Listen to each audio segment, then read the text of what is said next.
Good evening and welcome to the Lower Makefield Township Park Recreation Board meeting for June 11th, 2024.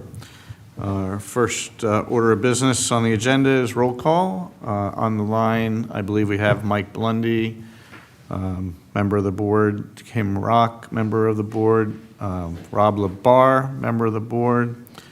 Here with me is Michael Brody, our illustrious Director of Park and Rec, Monica Tierney. I believe we also have some members of the Macclesfield Park Study Committee online as well. First order of business is, or second order of business is approval of the May 14th, 2024 meeting minutes. Motion to approve May 14, 2024 meeting minutes. Do I have a second? I second that. Rob LaBar. Thank you, Rob. Any comments by the board? If none, call a vote. All approved of the May meeting minutes? Approved. All in favor? Aye. Aye. Aye. All right. Next agenda item really for the board members is our summer meeting schedule. As most of you know, we do not meet in July, and then August, we would like to continue with our road tour, which right now would be on our regularly scheduled August meeting date of August 13th, which is a Tuesday. So if you guys could weigh in online, if you're amenable to that, then Monica can set up a schedule and get feedback from the members on what sites we'd want to visit. So Kim, Mike, Rob, do you have any conflicts on that date that you're aware of at the moment? Not that I'm aware of. No, it's National Prosecco Day. Okay. What was the date again? Tuesday, August 13th. I think, other than it being my anniversary, I'm good to go there.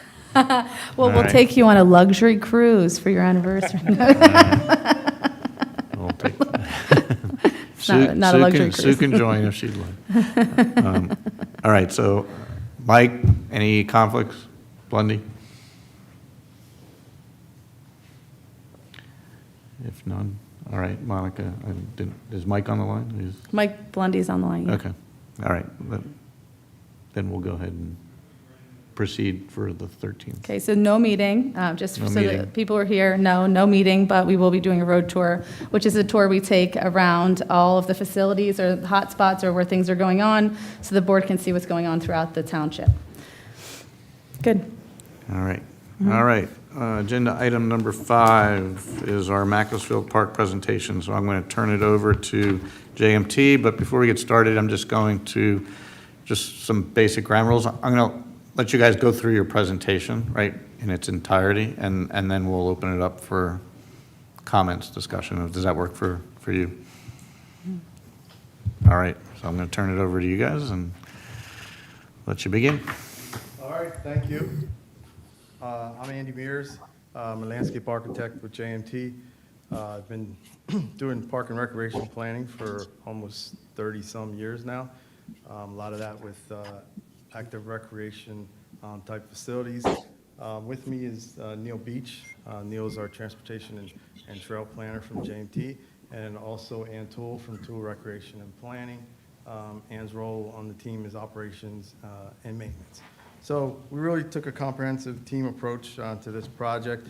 The purpose of the project was threefold. First, to rebalance and reshape Macclesfield, due to the high traffic, congestion, safety, circulation, and overuse and a lot of those issues. But primarily safety was our main charge as the driving force.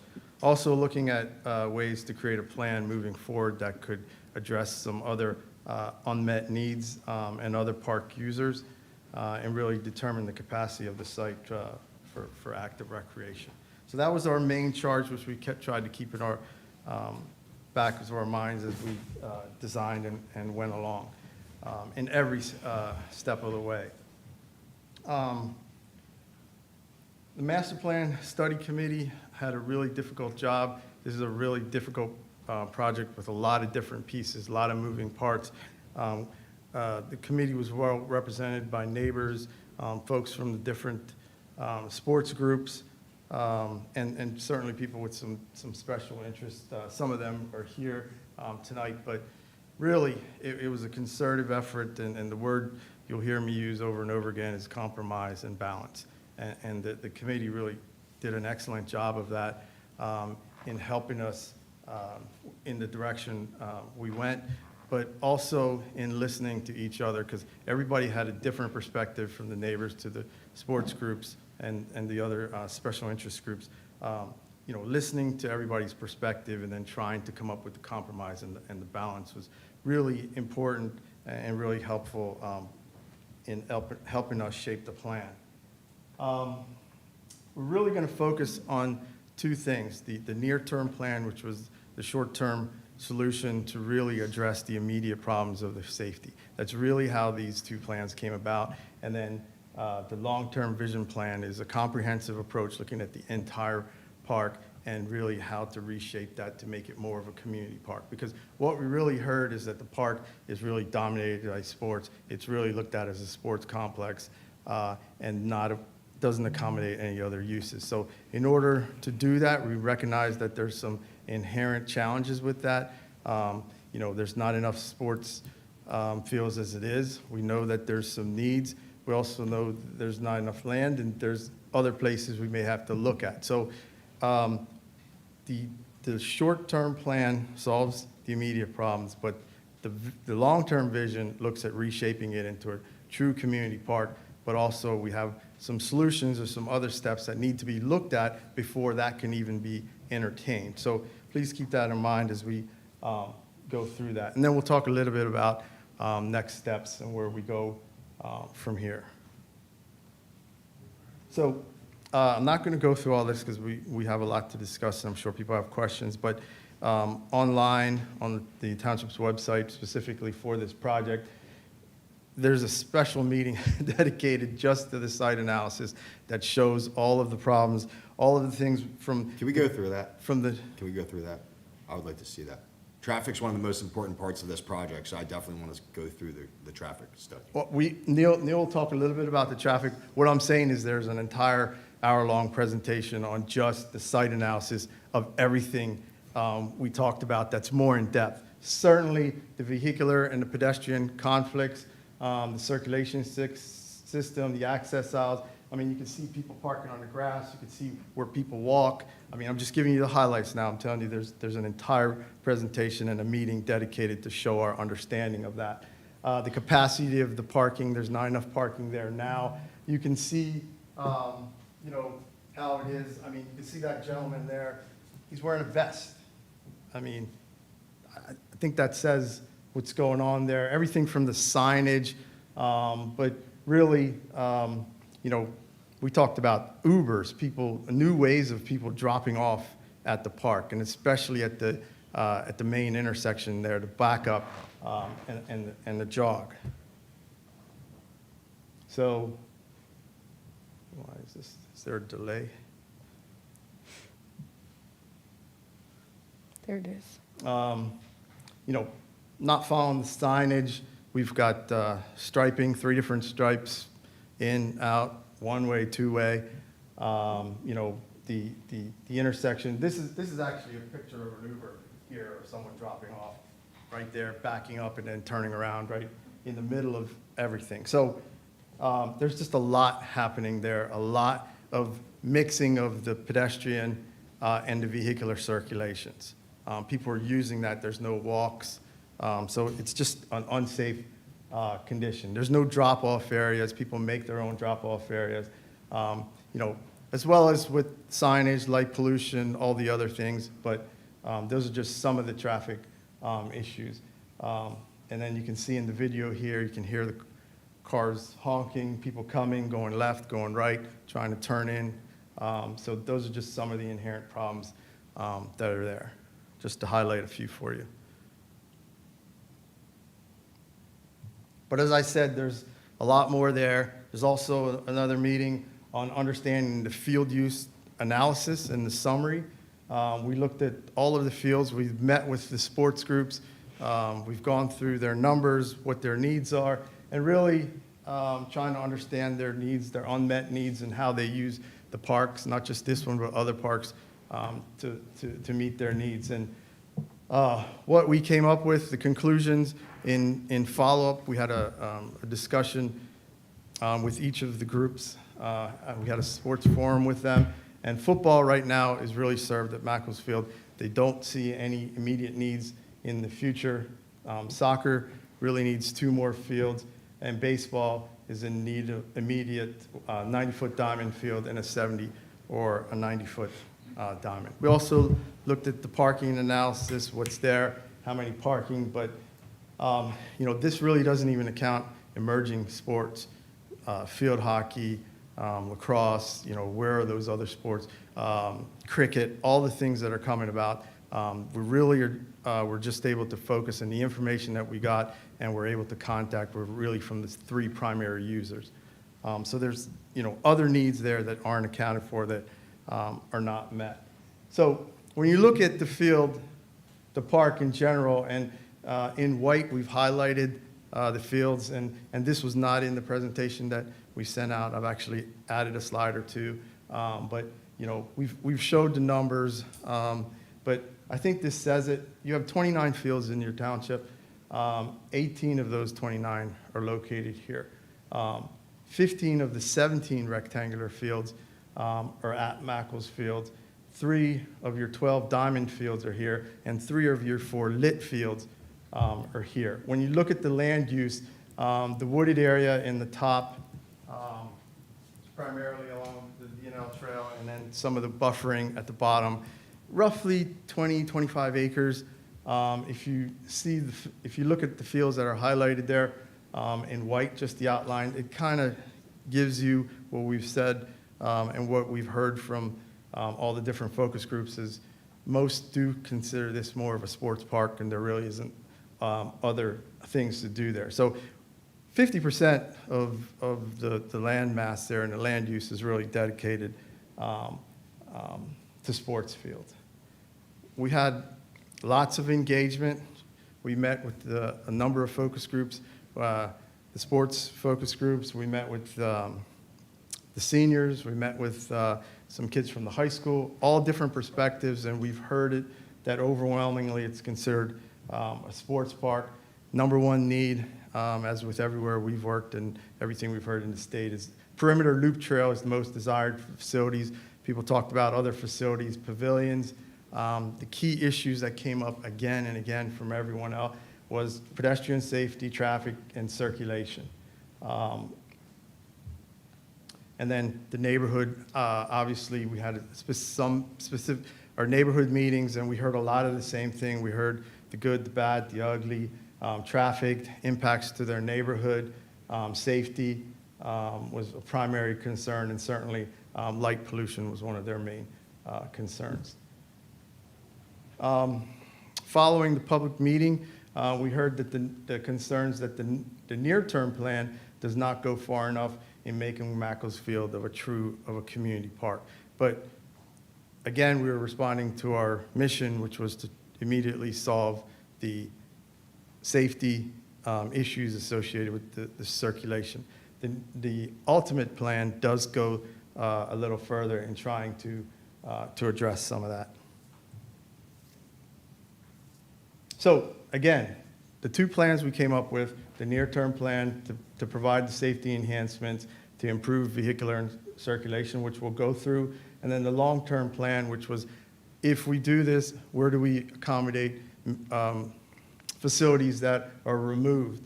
Looking at Kiola, Stoddard, Allen, partnering with the school districts, those are some of the things that need to be further discussed for that long-term vision plan to happen, because that plan does impact the sports groups in terms of their field allocation. So we can't implement that plan without having another plan to try and accommodate some of these uses. So this is the near-term plan that we presented, which, again, as I said, looked to solve those problems. What we primarily did was realign the entry drive to the outside of the park, running along the tree line and coming to the existing central parking lot.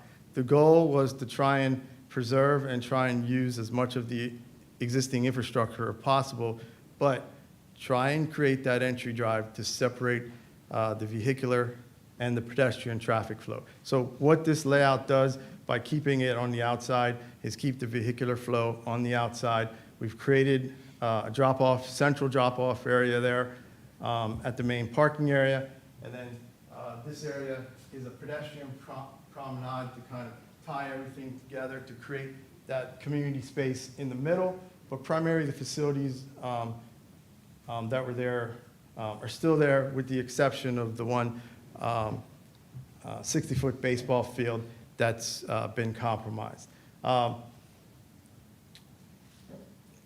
Now, at the public meeting, I've highlighted these three areas because these are three of the key things that we heard at the public meeting, which was on the neighborhood side, and the long-term vision plan shows some other facilities being added, some more community uses. So the concern was that anything that is developed on the western half really impacts them because there's more of a chance for increased parking and usage coming from that side. So that was a main concern that was shared at the public meeting. We also, the circle in the center there, we heard at the very beginning of the project, we heard at the middle of the project, we heard at the public meeting, why can't we have a secondary entrance? And I'll let Neil discuss that a little bit. So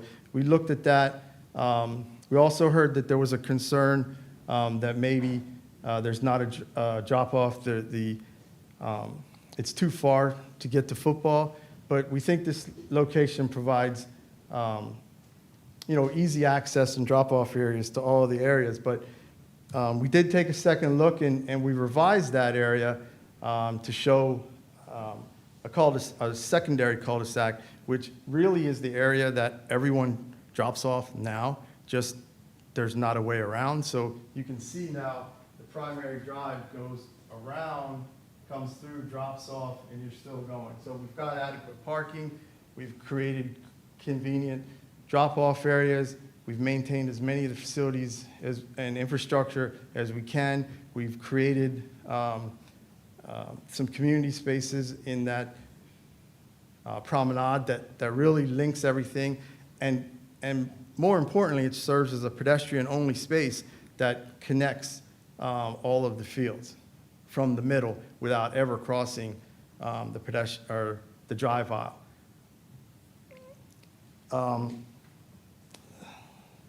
And we've also made provisions for stormwater management.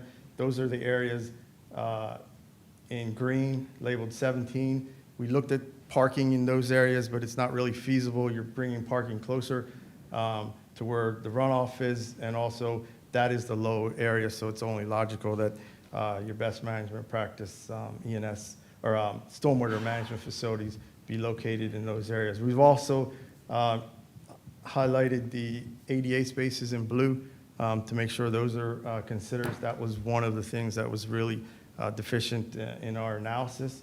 And I'm going to turn it over to Neil real quick to talk a little bit more about the circulation.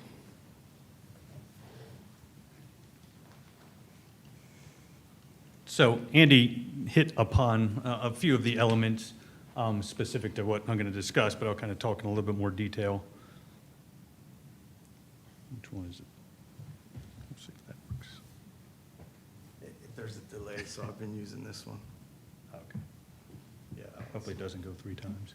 So this is just a little bit of a blow up, but let me talk a little bit about, I would say, kind of the circulation patterns themselves. So Andy mentioned that one of the main charges was with regards to safety and kind of the traffic congestion, specifically at the entrance to the park. So the loop road around the facilities really provides benefit associated with protecting the safety within the parking area where a lot of the pedestrian use is in and out of the vehicles to the fields and back and forth. It also avoids a lot of the congestion associated with parked or vehicles backing out of their parking space and conflicting with vehicles that are traversing to other locations of the park. So that's I would say the driving factor with regards to the loop road. There was a lot of discussion specific to a second entrance. So we have investigated that a little bit. We have been in contact with PennDOT, just with, I would say, hypothetical discussions, not really knowing the location, but just a general discussion with PennDOT with regards to the validity of the option of a second entrance exit, or access point, maybe is a better way of putting it with regards to the park. The way PennDOT views it, with regards to the amount of frontage along the PennDOT road, along River Road, the frontage is greater than 600 feet, so they would consider allowance of a second access point.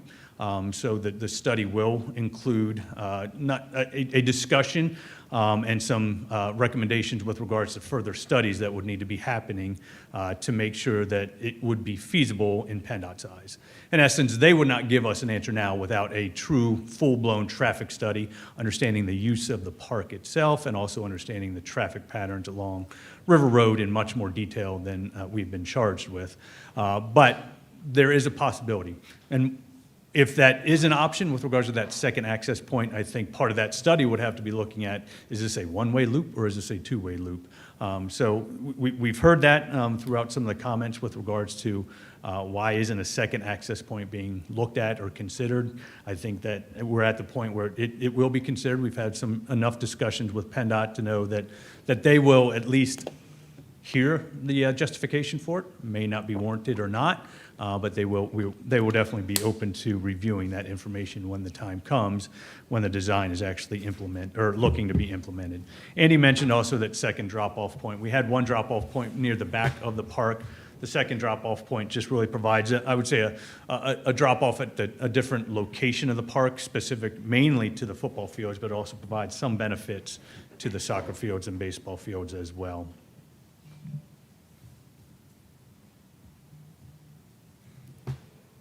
So next slide is more specific to parking. Just wanted to talk a little bit about the parking with regards to what is being proposed. So there is a reduction with regards to the overall, what I would call permanent parking spaces, a reduction of about 80 spaces based upon the short-term plan.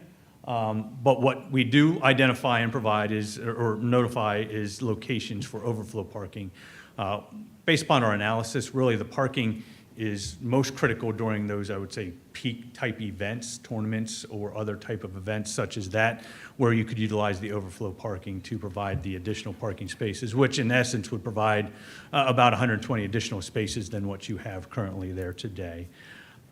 Andy also hit upon the ADA spaces, and I think that's critical in understanding that there is deficiency within the park right now with regards to signage, striping, and accessibility from the ADA spaces to the various facilities, and this short-term plan does take that into consideration and does provide recommendations associated with addressing ADA.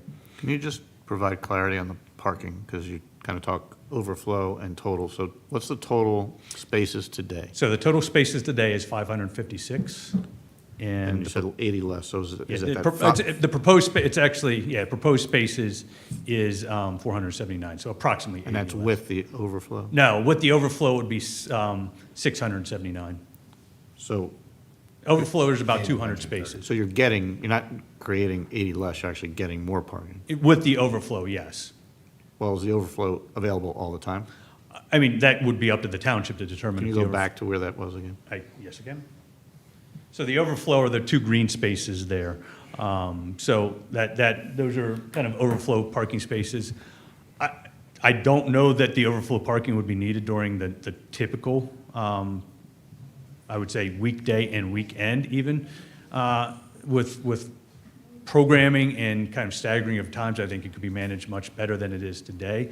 But it is there for what we would consider the need during peak events, which are more tournament-type events. So, that Can I answer ask the a question? question about the middle section? I wasn't 100% clear, so the loop that goes down by the football fields that currently is parking, like 15. Yes. So what does that become? Those parking spots are gone? Yeah, that is more of I would say, a pedestrian promenade more of a community-type space, connecting, really a spine connecting the two parking areas. But yes, that is removal, we are proposing removal of the parking in that location. And then is that removing driving in that? It's just walking, so no one actually cuts, you'd have to have a second entrance then, I'm guessing, if you can't have across there? That is correct. You would not be able to drive across there. So in essence, what the circulation pattern is creating is a access drive to 3 separate parking locations. So I'll jump back just to kind of show that a little bit. So it's really creating an access drive, which is that external loop, to the 3 parking locations, the one between the 2 baseball fields and the soccer fields, the one then just south of that, or we'll say plan left, between the 2 soccer fields and the 1 baseball field, and then the existing parking towards the back of the park serving the south side of the park. And that is a I'm just trying to understand road. if you don't have the orange arrow as a second entrance and exit, then how do you get back out, or everything becomes two-way now and you go back in the way you kind of go up and then go back around to go out? Correct. Circle? The outside access drive would be a 2-way drive, yes. Got it, okay.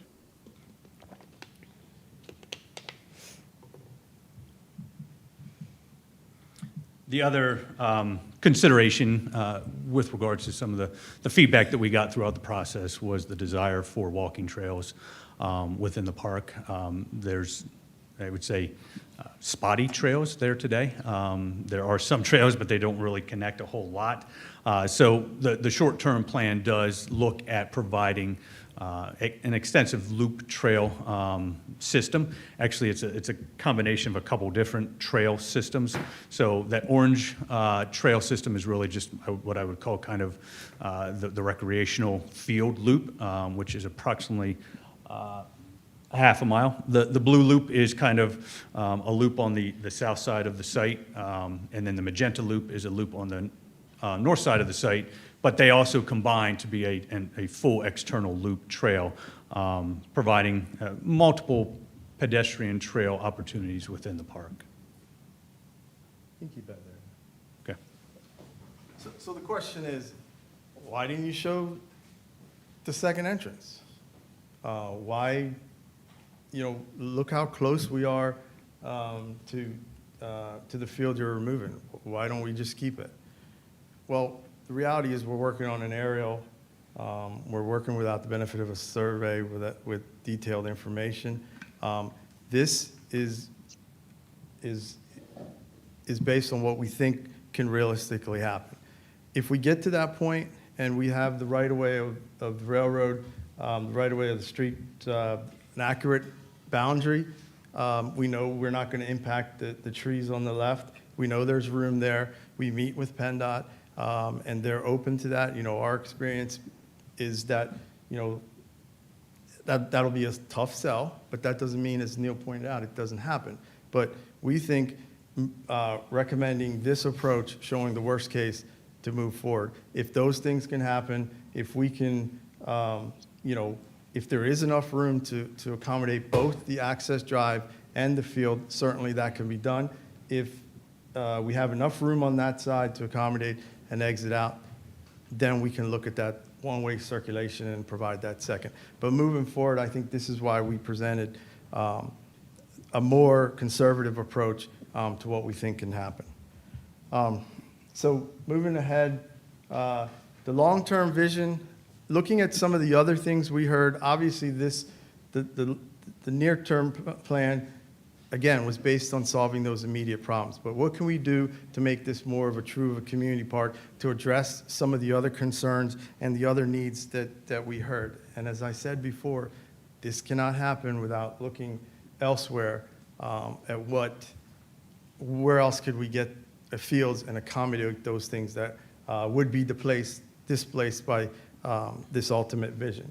The follow-up on the community engagement from the public meeting and the comments on that ultimate vision plan, these are the things that really stood out most. Parking, the pedestrian promenade, the wetland boardwalk to the DNL, and making that a loop trail, upgraded field lighting, and themed playground. Of all the items we showed on that ultimate vision plan, those were the high priorities that came back.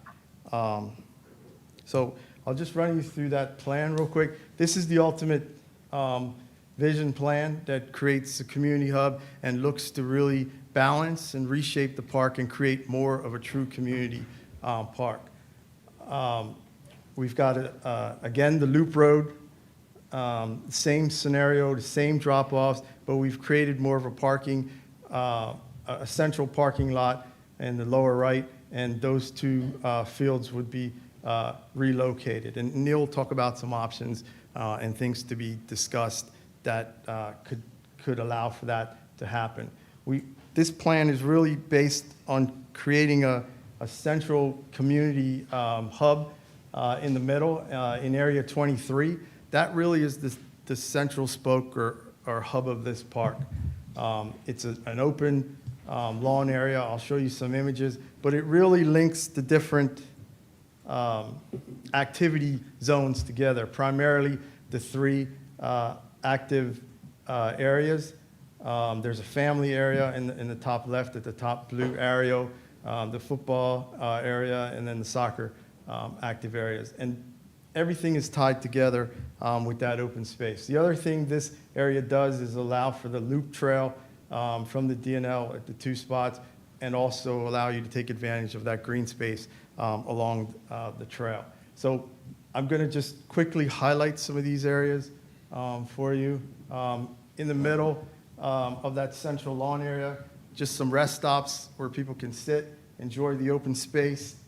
The central lawn area, this could take on a lot of different shapes. This is just one image, not saying this is the design, but it could be something like that. It could be just a simple lawn area.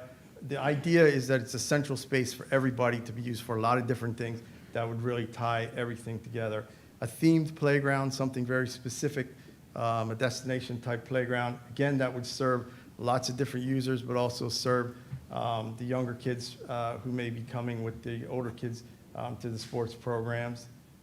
The pedestrian promenade, this is really just a walkway with, again, some more green space, tree, greenery to connect to all the different spaces. This would allow you to flow from area to area without really crossing any of the traffic, and it would link right to all of the other walking trails. Certainly, we heard restroom upgrades and concession upgrades. We're looking in the same area for that to happen. We know we're in the floodplain, waterproofing. We've got to address stormwater management with any of these. So certainly all those considerations would be in.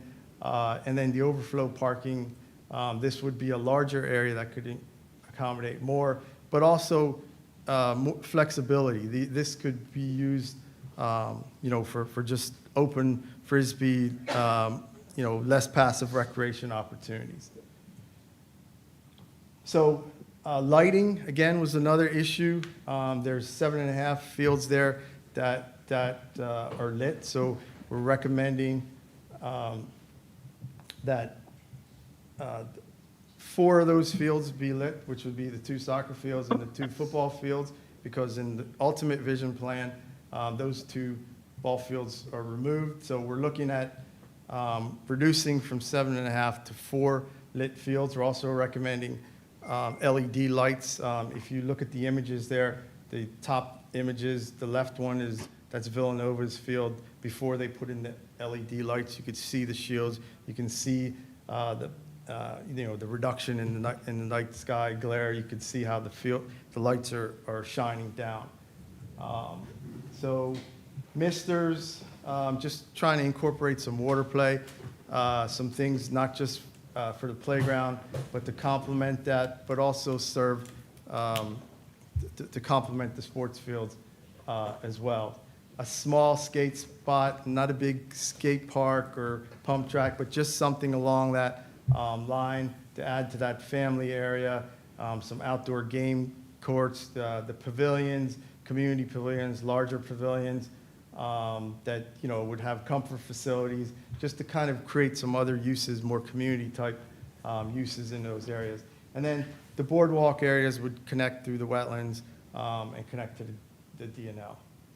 And then, I didn't talk about this, but this is one of the primary things to really discourage, especially any of that drop-off, because right now, the backup is right at the first turn where you come in. So what we want to do is use signage, even though we're creating this new entry that goes around, we want that to be the signage to discourage anybody to use it as a way not to walk around, because people will still drop off there.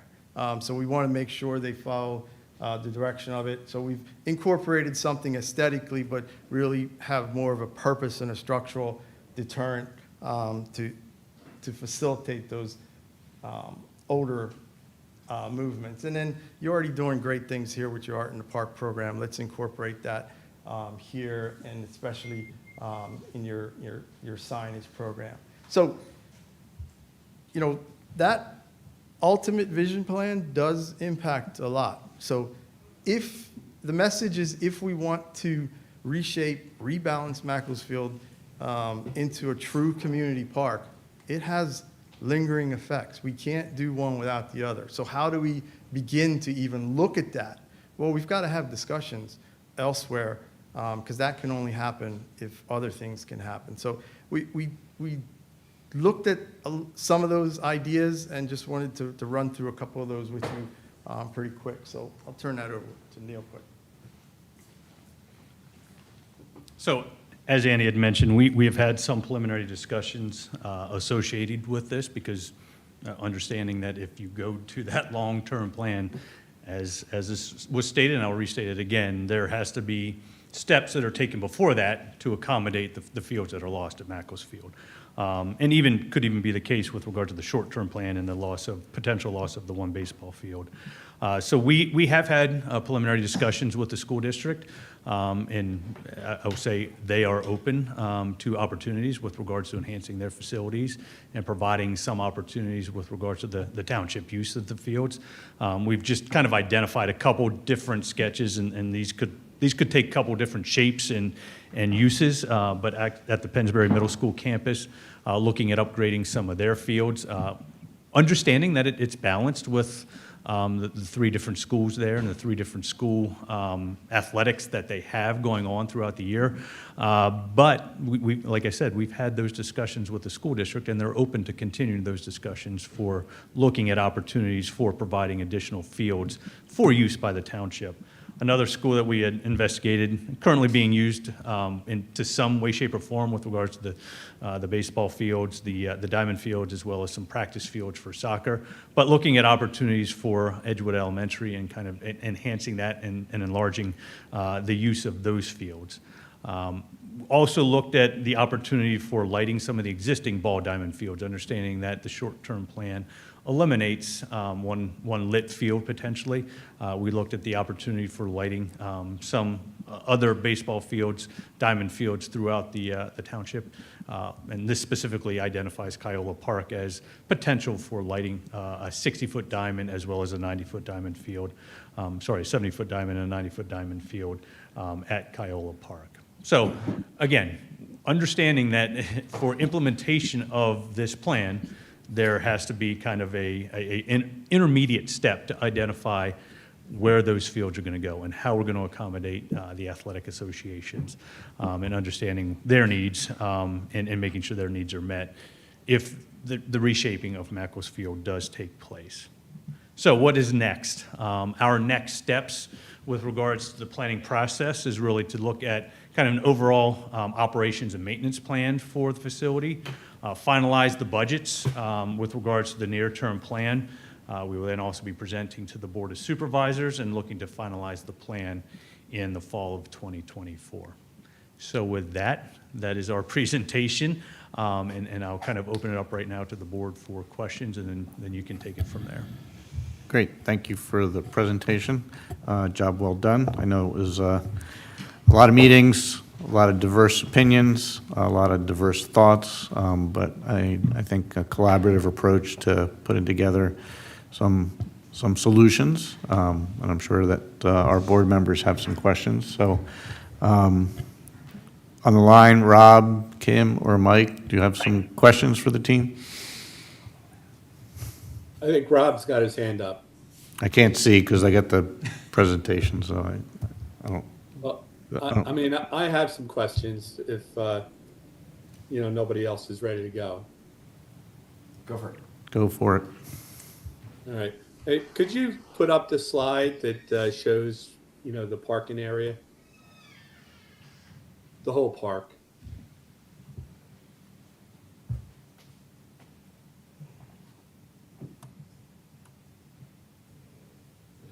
In the current configuration, or which configuration, Mike? Well, what they want to do with the near-term plan. Okay.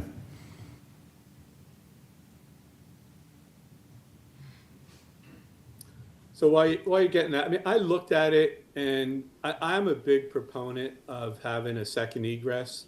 I think if you have a second egress, you don't need any of this other stuff. You don't need the loop and the elimination of the fields. I think the second egress kind of solves the issue. Well, what are your thoughts on the second egress as far as, how would you use the second egress? I mean, did you think about how would you use the second egress? Each work. Is it on? You just had to. Yeah, I think so. Yeah, it's good. Not that I don't want to stand up, but this will just keep me here. So yeah, I can talk to that a little bit. And we did take into consideration how that second egress would work. And mainly with regards to would it be a one-way system, kind of an exit or an entrance at one of the locations and exit at the other location, and kind of creating a one-way loop through the park, or a true two-way access loop where the entrance at both access points would be both an entrance and an exit. And without, I guess, the benefit of a full-blown traffic study, just based upon the proximity of those two entrances, I think my initial thought with regards to a recommendation, not saying a recommendation specifically, it would be a one-way loop, creating an entrance at the one access point and an exit at the other access point. And the reason for that is the proximity of those two access points. I could see in a very busy Saturday afternoon, morning, where both of them get backed up and you pretty much have a traffic jam between the two access points. That way, if it is really an entrance and an exit, it may work a little bit better. But again, this is when we made the statement that while it is something that is acceptable by PennDOT without the full-blown study and understanding what it would do to the traffic along the state route, I don't know that we can say exactly which is the recommendation. But those are the two options that we could see with regards to that access point. I'm not traffic. You wouldn't think that the loop would still be necessary in your eyes? I'm going to take that one. Neil is the traffic expert, but I'm going to say that no. The point of mixing pedestrian and vehicular circulation is just not a very good mix. To eliminate the safety concerns with people walking through the middle, if we simply add a secondary exit point, we are not addressing the safety concern within the parking area. It's necessary that we have the exterior loop road because that is the primary means of separating vehicular and pedestrian traffic flow. Whenever we have the opportunity to minimize those conflicts, we're going to take it. Yeah, I'll second that. Even being the traffic engineer, I know he threw me under the bus there a little bit, but I would second that. I think safety-wise, it is much more beneficial to take the main traffic in and out of the park and separate it from what I would consider parking traffic. I've witnessed it here at this park. I've witnessed it at a park the township that I live in. Same situations. It's just a safety concern with regards to pedestrians, but also vehicles kind of traveling relatively fast for a parking lot and vehicles backing out. Yeah, so that's the other thing. I see what you're trying to do is eliminate a choke point at the entrance to the park. But really, the way I look at these parking areas that you have, parking area in the back, in the middle, I guess, that's going to be used by soccer people, it's going to be used by football people. And, you know, I mean, I used to coach the soccer down there. My kids played down there. I was, you know, dropping off and picking up. And there's a lot of people that, you know, want to get to the park all at the same time.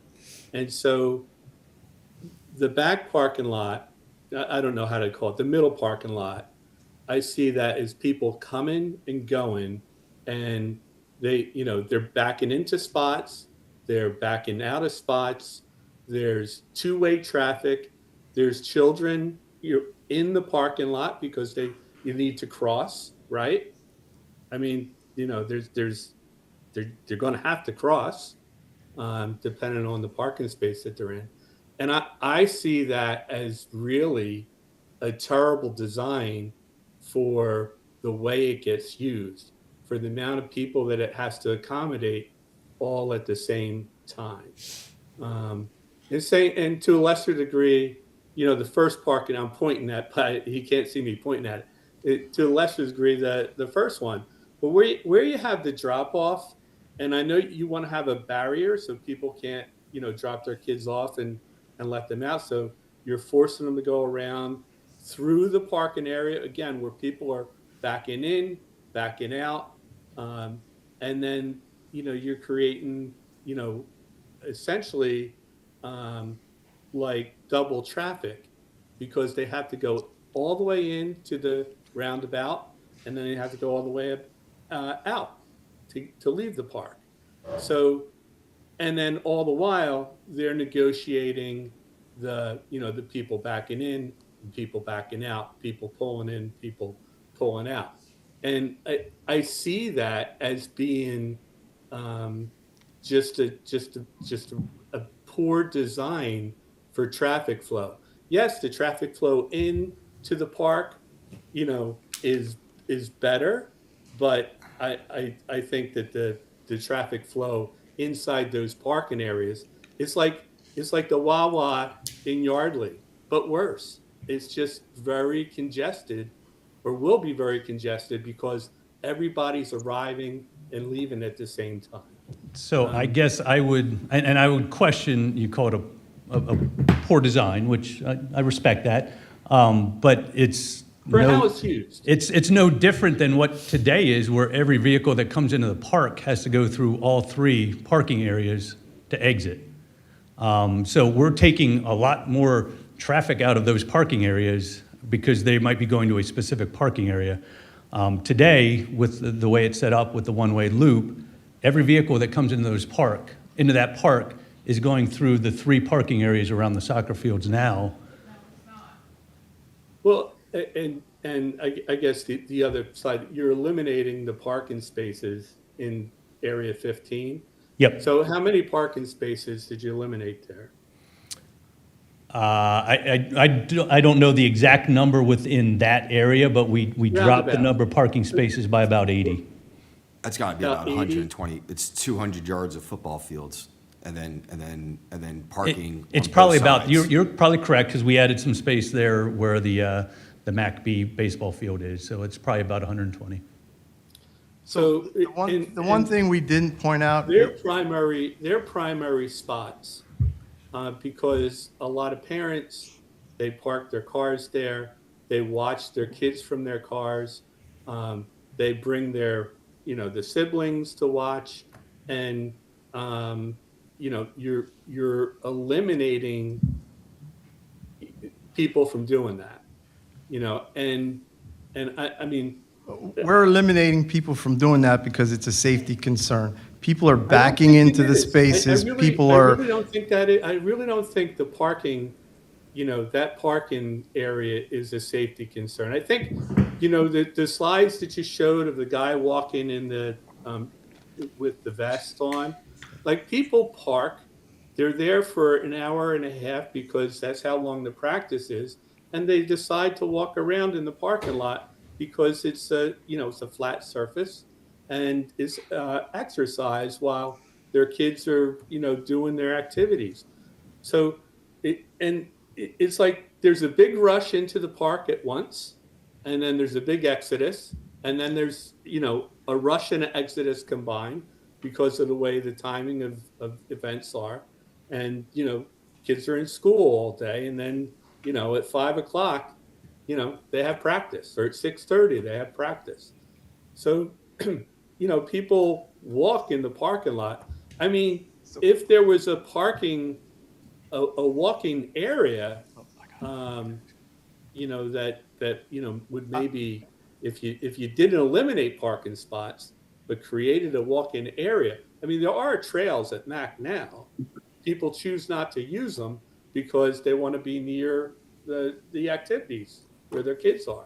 I understand everything you're saying, but the other thing we didn't point out is if you look at the orange trails, the idea is to have trails in conjunction with the parking area. If you see the blue parking area and you see the orange trails, people are to walk on the trails to get to those facilities. And the idea behind the promenade is that they walk from those parking areas to the promenade and do everything that you said they're doing from the back of their vehicles. We don't want to lose those opportunities and those cultural type feelings that people have here. And I think we've accommodated by doing that with the promenade, but by also allowing for a safer vehicular and pedestrian movements. Let me ask you, sorry to interrupt, Mike. This is Mike, first and foremost a sports complex. I mean, everybody knows that. You guys acknowledge that. That's what it is. And the way for a 9-year-old, a 10-year-old, 11-year-old to walk to the soccer field behind the football fields from where you're designating the new parking area is, it's a long way, man. It's a long way.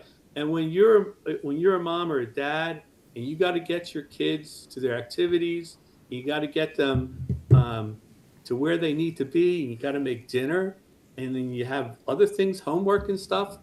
It's hard to get the kids where they need to be in a timely fashion. This design makes it really hard. This design. Mike, can I interject here?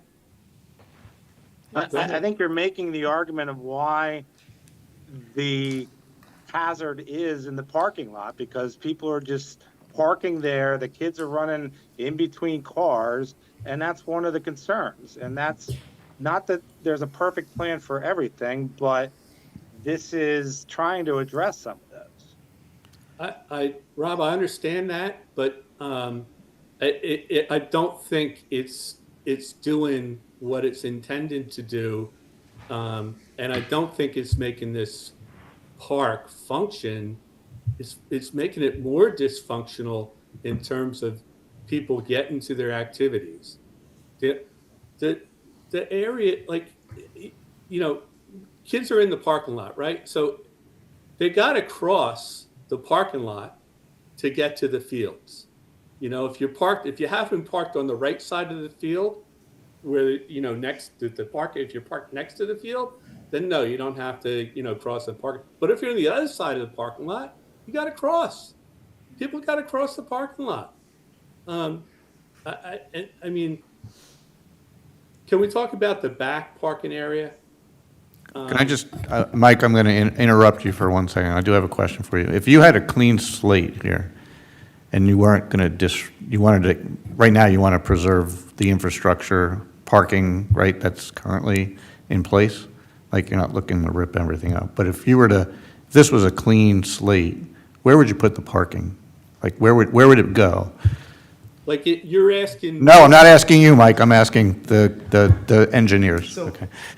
there's two thoughts on the parking scenarios. There's really two ways to do it. One is to try and keep that exterior loop, again, to minimize the conflicts. You would put the parking on the inside, which we've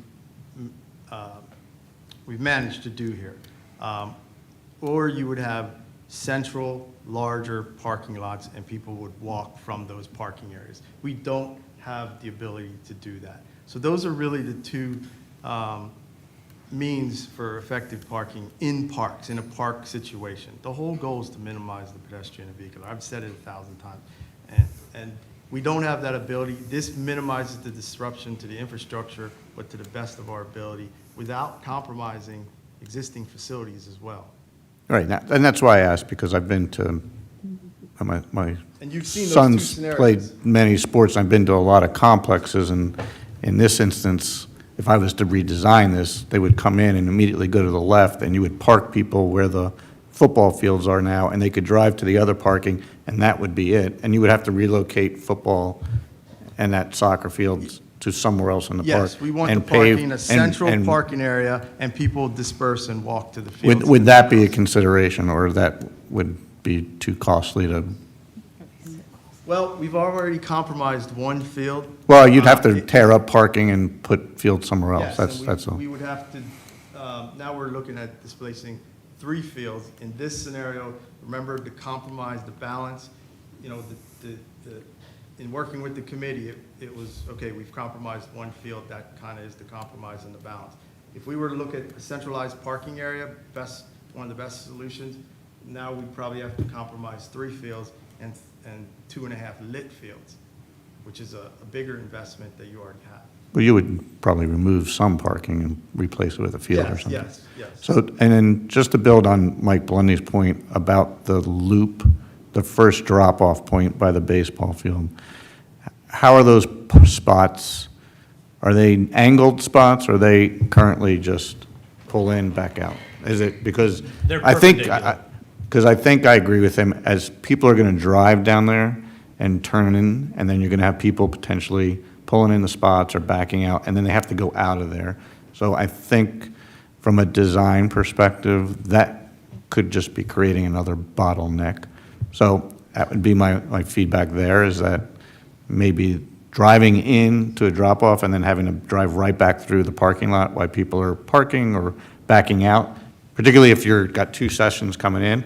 And I know the groups have done a nice job trying to create space between sessions, but if somebody's coming in and dropping off and then people are starting to exit and leave, you could have another parking jam in that, by that baseball field where that drop-off is. So just something to consider, because I know what the intent is, but there might be opportunities to, again, we've seen how cars come in and then they get stuck in. So if there's a one-way parking and, you know, and it's angled, it might make things easier for traffic flow. You guys are the experts, but I've just, So that's a really good point, and I'm really glad you said that. And we recognize everything you said and what Mike said about those 2 parking lots in the middle there.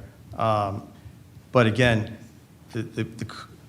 not the one on the bottom right, not the middle, like These two. the one on the right, that drop-off as they have to drive through, this one and this one. mainly the one that's down Yeah. that bottom, right, because they're going to drive all the way through and then have to drive all the way back again. And what we tried to do was utilize those 2 areas because they were already existing parking areas. Sure, I So, understand.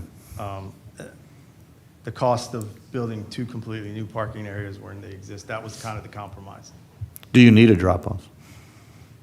And if it's going to cause more headache, is it required, or is it just a nice to have? I don't know that it's required, but it's also, the side benefit of it is it's not a dead-end parking area either, where if you get to the end and you don't have a spot, you pretty much have to do a 3-point turn. So now you have a cul-de-sac also that you can turn around at. So that's another side benefit of it. Okay.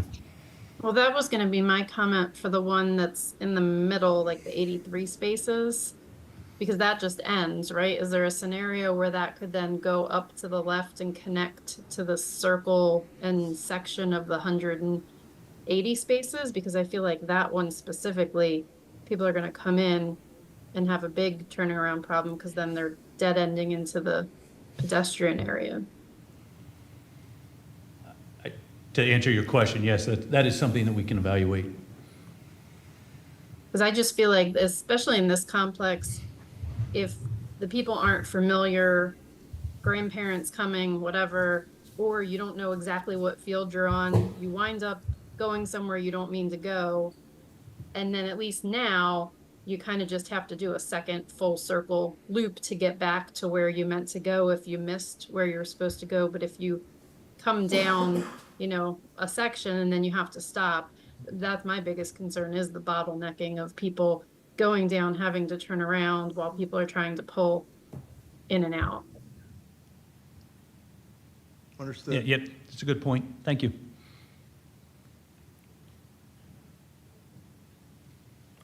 I'm gonna go last. I have a lot of things to say. I have things on everything. I know, The, Your lights off. No. I mean, I wasn't finished, Doug. no, go ahead, continue. The back parking area with the 180 spaces, that's how many spaces are there now? Approximately, I think there might be a loss of a couple spaces, but not a lot. I don't know that number off the top of my head, though. But we really didn't change that parking configuration. See, I thought that you might change that to make it more efficient. Did you look at making it more efficient? We extended the parking lot to clean up the edges and where the rounded part is, we cleaned up some of the parking area there.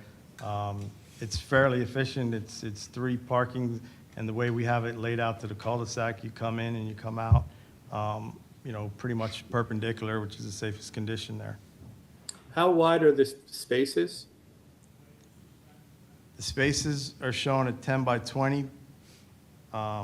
Roughly, you have to remember, this is a master plan. We're at a very high level of plan, so whether they're 9 by 18 or 10 by 20, we've kind of went worst case, 10 by 20 right now, but ultimately it would be whatever your ordinance allows to try and maximize the amount of parking. Yeah, but in that, just to clarify, in that location, we did not change the space width in that location.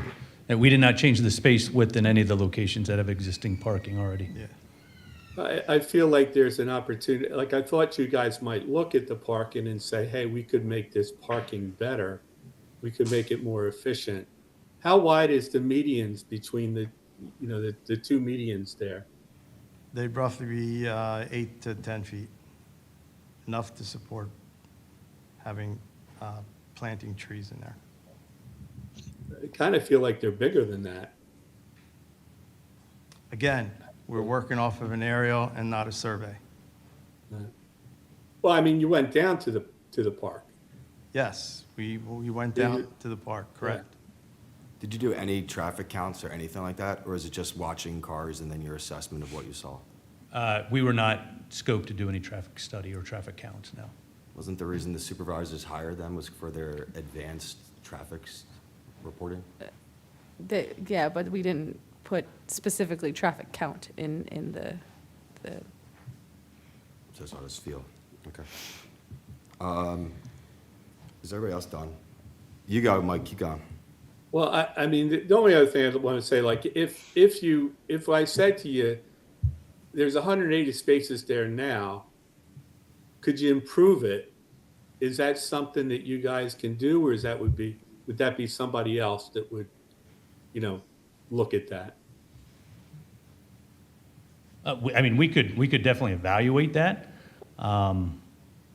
without expanding that area.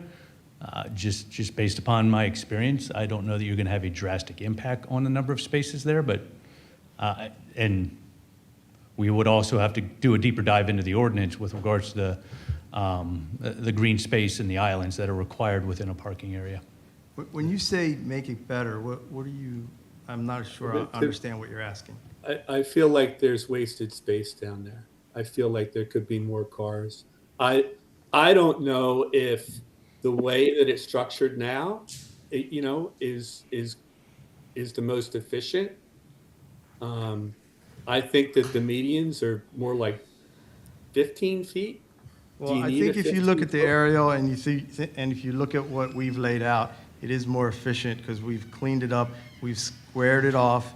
Ultimately, that would require some milling and overlay, but not rebuilding the parking lot. So we've cleaned up the edges to make them more, 65 feet wide so that it's more linear. The edges, there was some waste in the spaces at the top where you round out. So you can see we've made it a little straighter, but we've kept the circular. I can't hear you. Can you speak into the microphone? If you look at the configuration of the parking lot, You're not, is your mic on?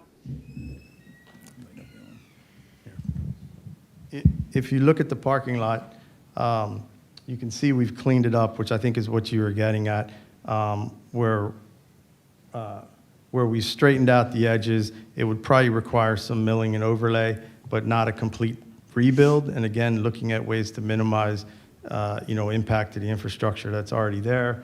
At the edge of the parking area, we've smoothed out some of those edges so that we could relay out the parking spaces at the end to gain more spaces. We've also extended each of the aisles to get more parking spaces where it comes perpendicular to the drive aisle that leads to the cul-de-sac. So I guess if that was your question, we have made it a little more efficient in terms of getting more spaces.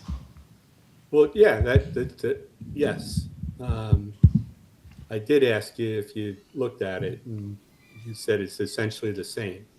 So It's essentially I the would same just with a add, few more like, spaces. especially on the curved part of the parking spaces, like some of them are really wide. I feel like they're wider than 10 feet now. I feel like the median is wider than 8 feet. I think it's closer to 15. I could be wrong about that, but I really thought you guys would look at that specific area and try to make it better. Mike, I don't know that, so this is an overall large scope master plan, but when we get down into, and correct me if I'm wrong, Andy, but when we get down into like the final planning and the nitty gritty of implementation of the plan, some of those things can be addressed and looked into too. So it doesn't have to be resolved today or as part of the master plan, but as cleaning up that parking lot, just the fact that the parking lot is there, and it is essentially staying similar. Yeah, I think we're looking at large-scale use relationships and things like that. As far as, the exact number of parking and the size of the parking and aisle width and things like that, that would be the next level. Certainly, we considered that and we laid that out to make sure it's going to work, but we're more concerned at this point with the use relationships and where things are and how things work. But at the next level, that's definitely things that have to be considered and hopefully can make it a little better. Quick question on the walking trail. I know once you put permanent pavement down, it kind of takes away from any of the open space. Like we saw that at Memorial Park, they put a walking trail in, and then green field space, which could have been used for athletic fields, basically got eliminated because hard top got placed right in the middle of any space. So outside of the base, outside of the right side of the loop, obviously there's nothing being lost there, but once you get out towards the soccer fields up on the left-hand side, is that impeding on any open space that's available to use for field space now? I referred to George's here, or when you looked at that, because once you put pavement down, then you can't reconfigure anything and use it for small side soccer or frisbee or anything else might be useful for that. So just wanted to bring that to your attention and get your feedback on that, right? Well, that overflow parking area in the green, like that's, we played soccer on that part of the park. So once you put the pavement in, then that kind of eliminates the opportunity to use that as field, so. I think they were thinking overflows grass, right? Yeah, but we've also put the loop trail in because we know that's the number one activity that's always desired. We heard it in all our focus groups. We heard that there wasn't enough. I understand for that, but people. it's a sports complex. It doesn't mean it has to change to another park, but I've been to plenty of parks that are just sports complexes. I'm not saying that it has to change, and it can change, but once you add that in there, you do remove the potential for having, the ability to have field space. So If we- we do have walking trails in other places. I'm just throwing it out. I'm not saying we're not putting it in, but once you put it in, you eliminate the ability to have any use for putting another small field in there or something like that, so. Yes, right now the fields go to the north of that orange trail in the area you're talking about, There are some field stripe there. Yep. We looked at having it at the edge of the woods, which would not eliminate what you said, but we looked at adding some meadow areas there, and that area was primarily wet, so that's how we ended up with the trail in that location, but I understand what you're saying. Yeah. I'm finished, Mike, if you want to, or if Rob wants to go. I'll jump in. I mean, I was a representative for the board at all these meetings, and, you know, we did the best with what we had, and I think, you know, the plans that they came up with go into some of your things. You know, there are set things that are there. The turf field is there. So unless you're ready to tear that up and have that gone, that limits what can be done. There's marshland. There's the need for basins, and those were all discussed and talked about. And, you know, I think the one thing I don't like is the way it's perceived that there's a first stage here that we're getting rid of one of the baseball fields. And one of the things I'm hearing is they're concerned that the baseball field just goes and then, you know, it never comes to fruition that it gets moved somewhere else in the grand plan. So one of my concerns is whenever this gets expressed to the board or whatever, they realize that, you know, there may be, you know, stages in this, but they all are interrelated. So if we're going to take away a lighted baseball field here, that needs to be recovered in whatever's decided, you know, at another location. It's, you know, that's an essential thing for the baseball right now. It's a lighted field.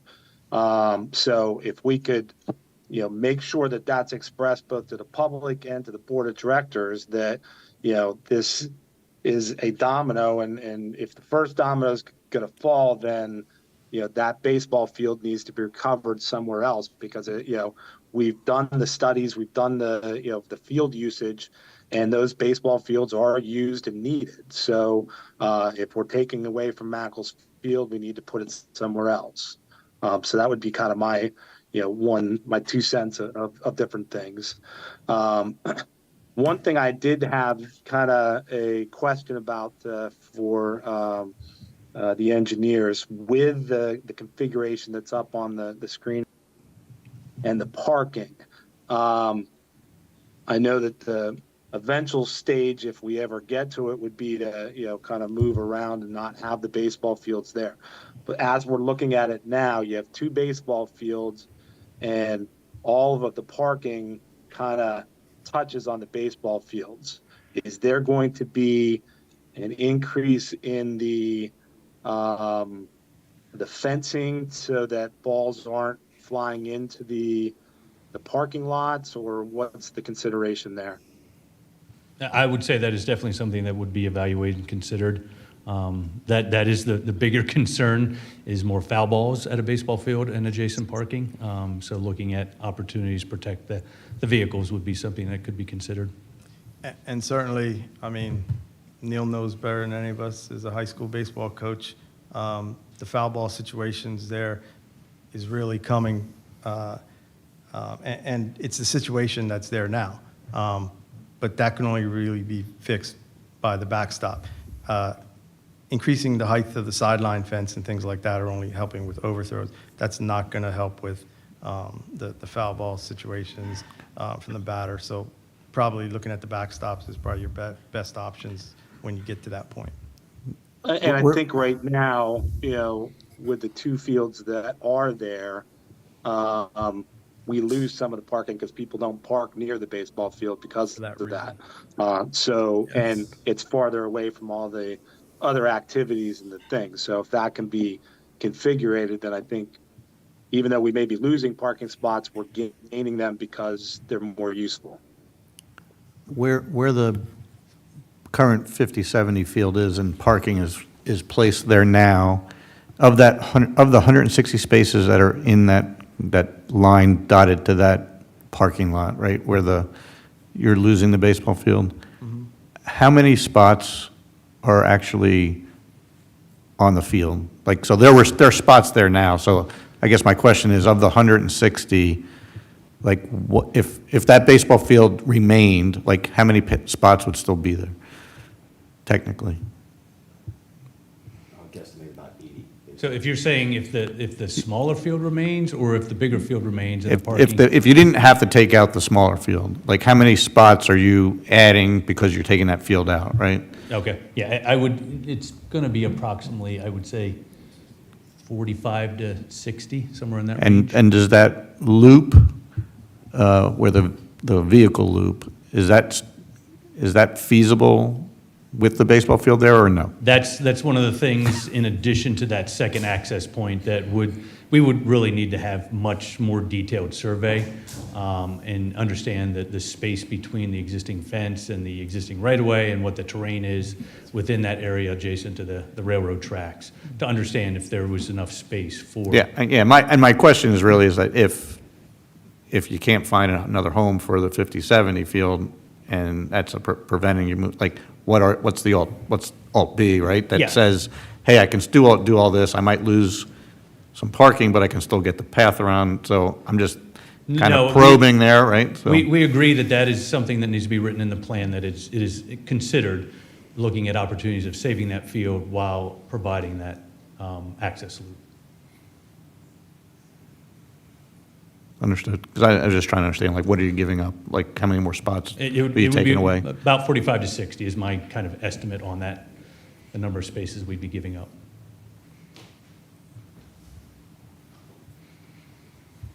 Let's see, all my questions are near-term stuff, so I haven't touched the long-term stuff. You want to talk about, you have questions on near-term? I have all sorts of stuff. I mean, I want to start with, before we even, I almost want to apologize to all the residents, especially the ones that volunteered to do this. As far as I'm concerned, we did a play-for-all plan, a master plan for the parks to achieve play-for-all. We spent 18 months, maybe longer, working on that. To me, this skipped the first step of play-for-all. Very first step of play-for-all was land acquisition, or partnering, or whatever, to figure out the next step, because this is putting the cart before the horse. So I am extremely frustrated that the same board, I know it's not the same board now, but the same board did hire you to come present this. So I feel extremely frustrated, because I watched this, I'm like, this isn't what we talked about. We talked about, I agree conceptually with Play for All. I agree, and I actually like the last look of this park. But it's missing a slide, isn't it? Because there's 2 baseball fields missing. So what's the other slide that wasn't presented tonight? Because Ann wouldn't sit here without an idea. She wouldn't just get rid of 2 baseball fields. So is there something else that was considered by you when you looked at Macclesfield? Because I don't understand how a short-term plan and a long-term plan gets rid of parks when our master plan talks about parks for everyone. Now, I don't know about anybody here, but I don't want to go knock down some of 5 Mile Woods so we can build a beach volleyball court, right? I'm out looking to, although maybe based off what we're talking about today, maybe we should consider giving football some space in Memorial Park on weekends so they can spread out and diversify. I'm frustrated that when I hear this, we don't have any traffic study. I know for a fact that soccer's removed a ton of cars from the park. So all of this is being considered in the concept of false data, old data, not current data. When we look through the slides, the traffic slides, you had pictures of the road when it was in between paintings. That's not what it's painted now. You have cars parked on the grass, and we're complaining that's an issue, but our overflow parking is going to be on the grass. So, I mean, it's obvious we're trying to sell something here. The pictures show a 2-way road where currently it's a 1-way road. So, like, we've had time to update this. We've had, of the questionnaires that were included on the slides, it doesn't make any mention of the comments regarding the near-term plan. It doesn't make any comments about parking. We had to bring that up. It didn't make any comments about if you're not getting rid of 1 baseball field, you're getting rid of 2. When you get rid of a lighted baseball field, that's for bigger, older kids. They play till 9, 10 o'clock. So we'll have a practice from 5 to 7, or they'll have a practice from 7 to 9. So if you get rid of one field, you're not getting rid of one field of capacity, you're getting rid of two fields of capacity. Is that, you copy that? So from that standpoint, I'm extremely frustrated by this, because it feels like something's missing, right? It feels like we're jumping ahead, and I'm sitting here like, Ann, why are you sitting here telling us that we should be doing this when we know that this, like, so what, are we just getting rid of 11 and 12-year-old baseball? This gets rid of 2 out of the 3 fields that 11 and 12-year-olds use. So if we do this as near term, there's no more 11 and 12-year-old baseball. That's not being like exaggerating or anything. Like there would be no solution for that currently. And the school fields are not up to date currently to be able to do that. And you could say the schools play there, and that's fine, you know, but go watch a school baseball game. They're different.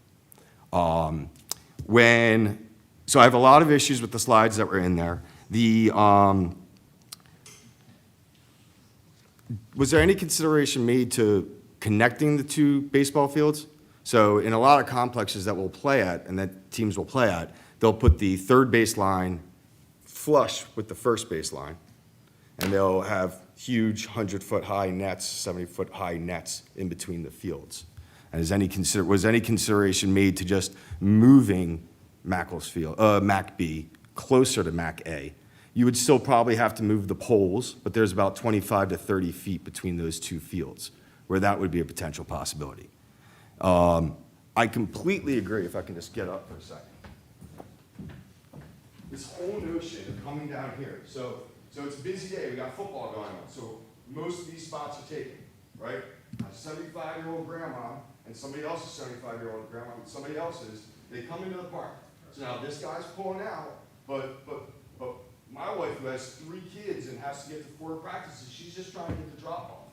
So now she's trying to fly through. I agree that in concept, this would make sense, but it's a one-way road.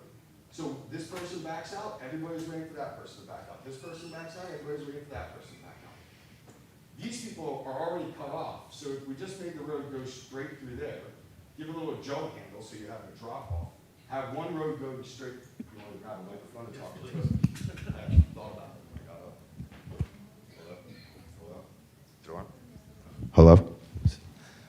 If this part's already cut off anyway, if you had the road go straight through here with a little drop-off jug handle, now all of a sudden you can keep your 2 baseball fields. I believe the light from the baseball fields is a little bit further away and tucked under the train track wall here, so I believe that this is probably the least obnoxious lit fields for the residents.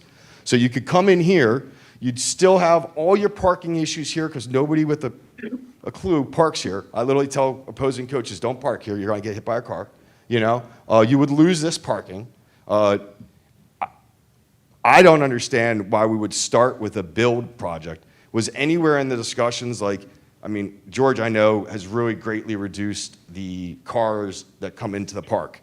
Do we know, like, do we try to get football to more greatly reduce? They did scatter their games by 15 minutes. Do we consider scattering them by a half hour?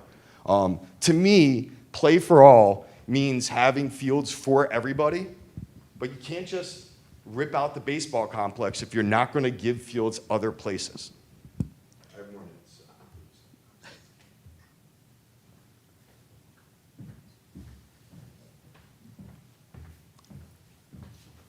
I really would like to see those pictures updated to what's current. I don't think that's a fair representation of what the park is today.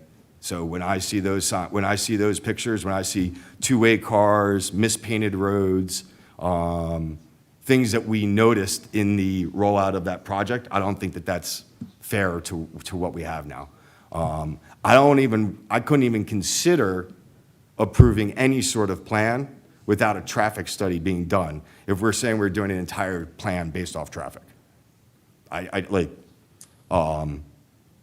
fully support play for all. You cannot just rip out sports fields and call it play for all by adding a few walkways. Play for all requires the entire 15-year plan. And if we're not going to use the 15-year plan because it's not the same board, then please send it back to us and let us improve upon it. Because I don't think it's fair to any one of us here to have a master plan for our parks, and then for the first thing we do after we implement that is to not go according to that plan. and to not even discuss it. It was like 2 meetings later, 3 meetings later, we were approved of Capra. And within a couple meetings, we have this, we decided to move forward with this. It didn't come to the board, it didn't come to us for approval, which is fine, they're the board of supervisors, they're more than welcome to do it. But frankly, is anybody here? I mean, we haven't had a board of supervisor at our meetings in almost 2 years. So it's frustrating to me that I'm sitting here trying to I use these fields, I see what goes on. I don't know how long PAA's been here, I know soccer's a 49-year partner. Have they done everything perfectly all the time? No, I'm sure they haven't. But I know in the 5 years that I've been on the board, they've given back fields, they've reduced usage. I think they've gotten nicer in terms of, the things that I've heard they did. But at some point, we have to move forward and say, you know what, they've been a 49-year partner. They've always paid us. It's not their fault that all these times they run tournaments, that they were allowed to run, that they were permitted to run, Mike. and that they made money off of Mike, it. I know you got a lot on your mind, but maybe that should be taken up with the Board of Supervisors. And Well, this is my. you have an opportunity to go to the Board of Supervisors meeting and tell them your opinion, but for here, we'd really like to keep moving Very good. and provide feedback So my other on the feedback plan. is, I feel that the Zen City means of communication was quite ineffective. One of the things has 11 comments. We had I think there was about 25 to 30 people there the night that you guys did the presentation. Is that too many? Is there less than that? But I don't think Zen City was effective. It's frustrating that none of the negative comments from Zen City, except for the things against the sports stuff, seem to be included in the presentation today.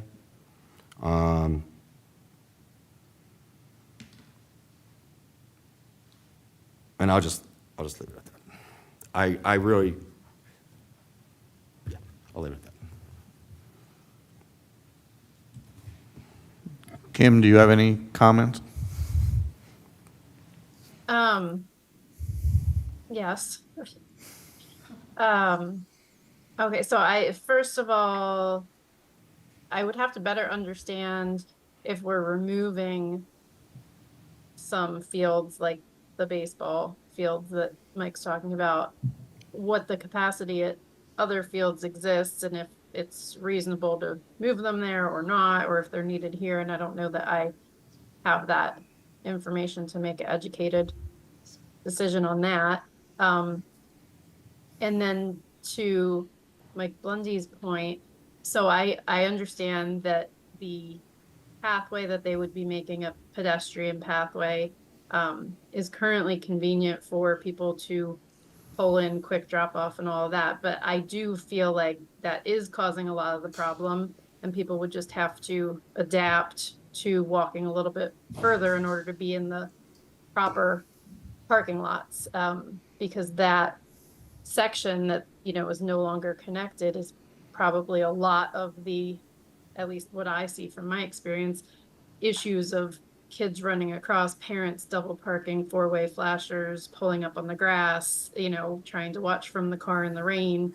And I'm one of them. I've sat there and watched in the car from the rain because I didn't want to be out in the rain and I could see from the parking spot. But I think for the safety aspect, people would just have to adapt that you can't pull into that area. So I do agree that it's a much better safety perspective, the way it's laid out now. My comments are more the bottlenecking, like I said before. I just have concerns that people are going to pull in, not know where they're going, try to U-turn when they get to a dead end. People are going to be pulling in and out because there are a lot of games that happen at once and it does tend to go in waves of a lot of people and a lot of traffic at once. If it could become a second access point, I think that would alleviate a lot of the problems because I feel like people are going to bottleneck over to the left in that 180 space section there. Whereas if there was another access point on River Road, then at least they could kind of come out there rather than having to turn around and go back. Those are probably my main comments. I think there's a lot of unknown and question marks. So, quick question, she brought up kind of directional or signage. So knowing the fields and where they are, how did you contemplate putting along that loop signage to direct, right? I assume you would put something up there to say, fields XYZ park here, fields, ABC park here, and so on. I didn't see kind of any comments around proper signage to direct people accordingly. No, I mean, certainly wayfinding signage would have to be looked at. But again, that would be done at the time you're looking at the final circulation pattern, stop signs and naming of fields and things like that. It would have to be a comprehensive wayfinding system within as part of the development plan. That's not something we typically get in here, but Okay. I do want to respond to one of the questions about the one in particular about the slides being, those were taken at the time we did our site analysis. And some of the changes that came out, and even some of the things that some of the sports groups have come out, those changes have come out of the discussion like this. So those are good things that are happening.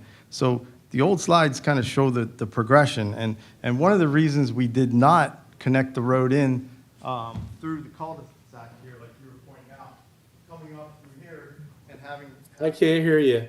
having the drop-off essentially in the same location that it is in, is that doesn't solve the problem of the backing up onto River Road, because everyone is coming in and they're dropping and stopping there. And if that, which is the reason we tried to elongate that so people can come in, drop off, and spread the traffic throughout and not exaggerate that condition in the front where we're dropping off and backing up, because that's really I should be letting the traffic guy talk here, but that was really the main reason for choosing that option. Wouldn't scheduling be the only way to reduce?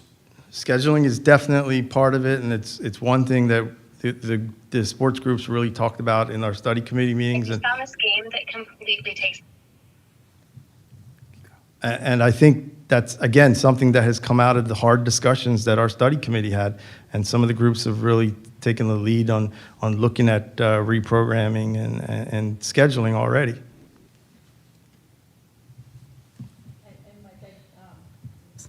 I did talk to football, and they're here today. They can talk a little bit about it, but because we talked about spreading out their times, what that might look like. It's just a little bit more difficult with football because you have weigh-ins an hour before your game. It's not like soccer, like you can show up a little bit closer to the game, and it's a little bit more detailed, and more thought would have to go into changing their times versus soccer.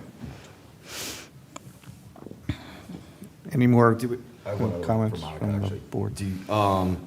Adding this, I feel like one of the things that's probably nice about Macclesfield from a staff perspective is it's probably more grass cutting, I would think. Would having promenades and more path space, how much staffing increase would that lead to? Cost of repaving? Would these be paved routes, or would these be some impervious surface or something like that?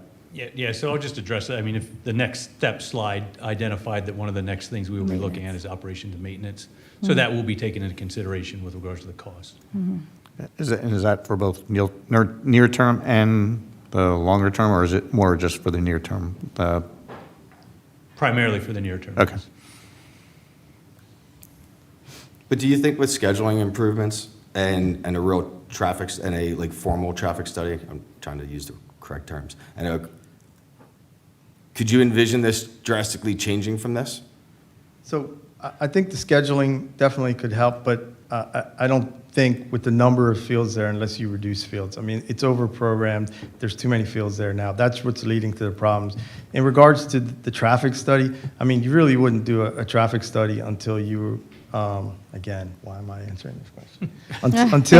Until we're trying to figure out, are we going to get that second entrance? Are we looking at a light situation, which is probably not ever going to happen. But that's when you would use traffic study to warrant that.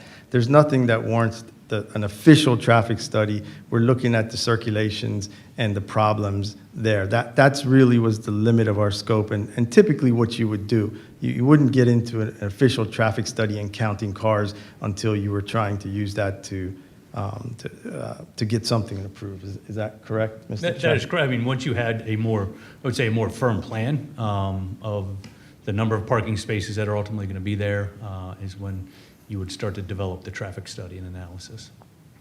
It'd be good to see us apply out what YMS did on their projected counts, because if we're not going to do an actual one, that wasn't terrible. They've been privy to YMS's. So just to address some of that you said so much at one time, so I'm just trying to tackle what I can as we go. But to address some of the comments about pictures and things, when this study started and they were doing their site analysis, there were some recommendations that we could address right off the bat, right? So while their pictures may be aged, you're seeing the two-side, but that resulted in us trying the one-way or trying the field reduction with YMS, because that's something that we could do right now and to try and make things better right away. So those pictures may seem aged, but at the same time, we're trying things, trying to implement. And whether the one-way,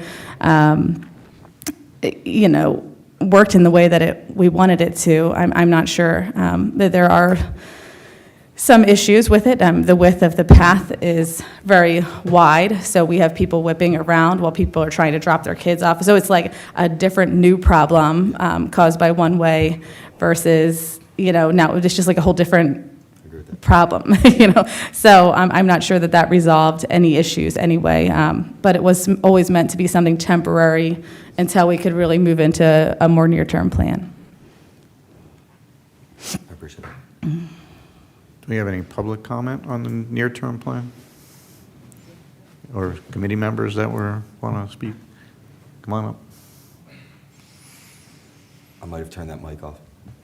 Yeah.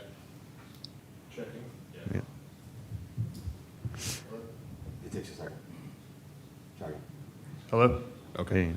Hey, thank you. I'm Matt Curtin. I am the President Commissioner of Pennsbury Athletic Association. And I have been fortunate to be part of the committee. So I want to thank everybody. I assume positive intention, and I have enjoyed working with everybody on the committee. So, these comments are more directed at, my thoughts on the output, not at anybody's intention, right? So I appreciate, the partnership we've had along the way. I'll talk from the specifics, from my organization's perspective. To answer Mike's question, we've been partnering with the township since 1953. We have 3 fields at Mac, and right now Mac A, which is the 60-90 in the right corner, and Mac B, which is the one that is proposed to be removed, are our 2 best and most utilized fields. Right? I think those fields are most utilized because of the fact that they have lights, right, and that we only have 3 lighted baseball fields, and because of the condition and the location of where they are. They're not invasive to anybody else. So one of the things, just as a first principle matter that we sort of take issue with, I'll say we support play for all, we support the objectives of what everyone's trying to accomplish. But when we went through starting point, we're short baseball fields today, right? And so the first thing we're going to do is reduce a baseball field that is our most utilized, and is to the point Mike mentioned, it's a 50-70 lighted that is where our 11 and 12-year-olds play, which is very problematic to us in terms of continuing to offer the programming. What hasn't been mentioned is there's also a batting cage located that will also be removed as part of this. That batting cage, when we put them in up at Kiola and at Fred Allen, with the pad and the permanent framing, is anywhere between $45,000 and $50,000 to replace. We have funded a significant amount of the cost for those in the past in partnership, with the township, and so that's this one is not paved today. It's gravel, so it's less expensive in terms of replacing it exactly, but it is another loss of something that we will have to figure out were this to go forward. think Rob made some very good points, which I appreciated. I know he's got a lot of experience with our league, and as did Mike Blundy. I think the parking issue, the parking spaces have always been a bit overstated at MAC, and I think it goes back to the point around foul balls. I had some pictures, but they're on my phone. It's not going to be efficient to try and show everybody. But the entire set of spaces along the first base line and extending all the way along the third base line of MAC B, where it's shown here, are unutilized during games. Nobody parks there. And in fact, even on the other side during games, people don't typically park there. And I know that most of the studies you guys did were on Saturdays and high traffic times when we try not to use the fields so that we're not exacerbating that. So it's not to say they're not utilized, right? They're absolutely utilized when football and soccer are there. But in a world here where there really is nowhere else to park for baseball but there, right? There's Soccer, right? They park back right. there. And all I'm saying is, in this world where there is, so you have to go all the way around, right? Which is I think not the ideal design, because I don't believe that people will use that. And so we have a concern with that just on the merits of the design. I think we also feel like from a cost-effective perspective, getting rid of a lighted field, particularly one that is not invasive and is located along the train tracks and along the canal, is sort of the one that, in the spirit of what we're trying to do with use our lights in places that don't affect the residents, we have been focused on. Look, I will say, and this is not, probably it's never popular to take a stand against safety, so I'm not doing that. But what I will say is I went back and looked at Play for All, and I looked at the minutes from our November 2022 meeting and the first presentation that was shown.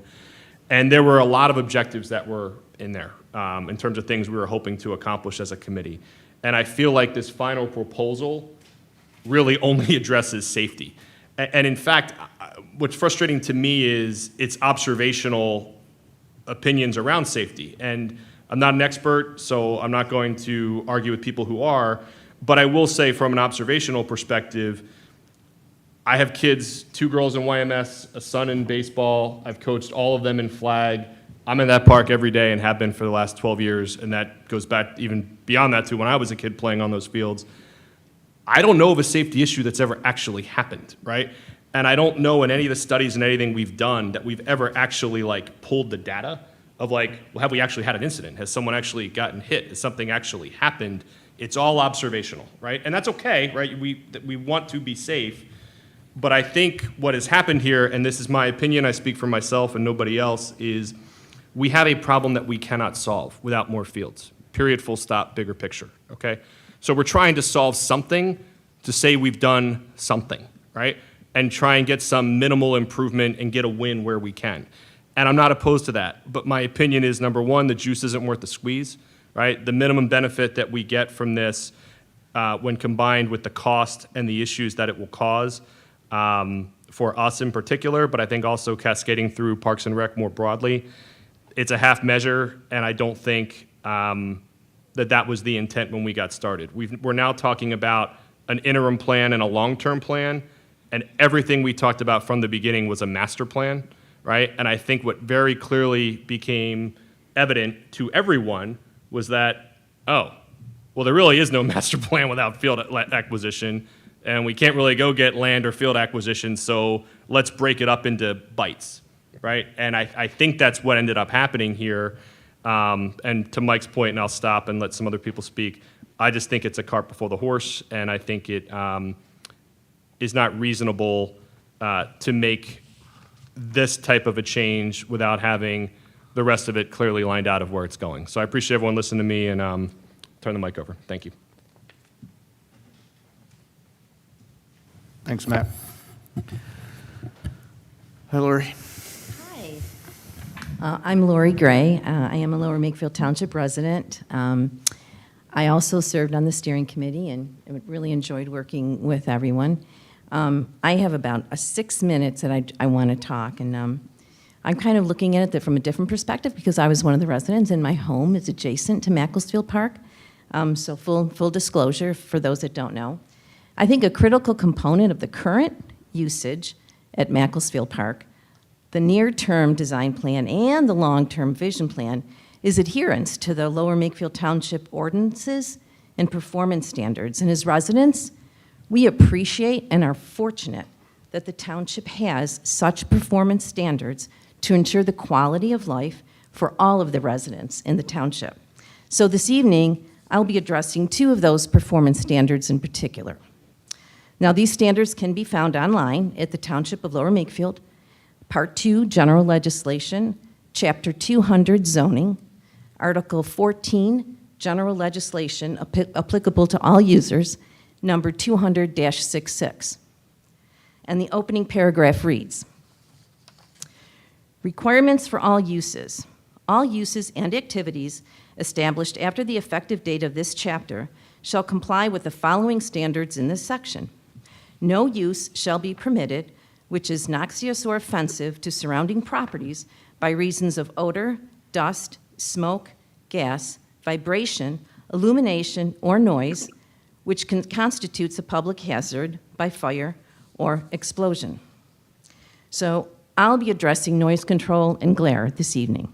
Now, I understand the lack of appreciation for how noise and sound travels and the glare from the lighted fields, and Matt is 100% correct when he says those baseball fields are the least of our issues. If we were given, if you had to have ones, which ones would you want? That would be them, because they have the least impact on the residents.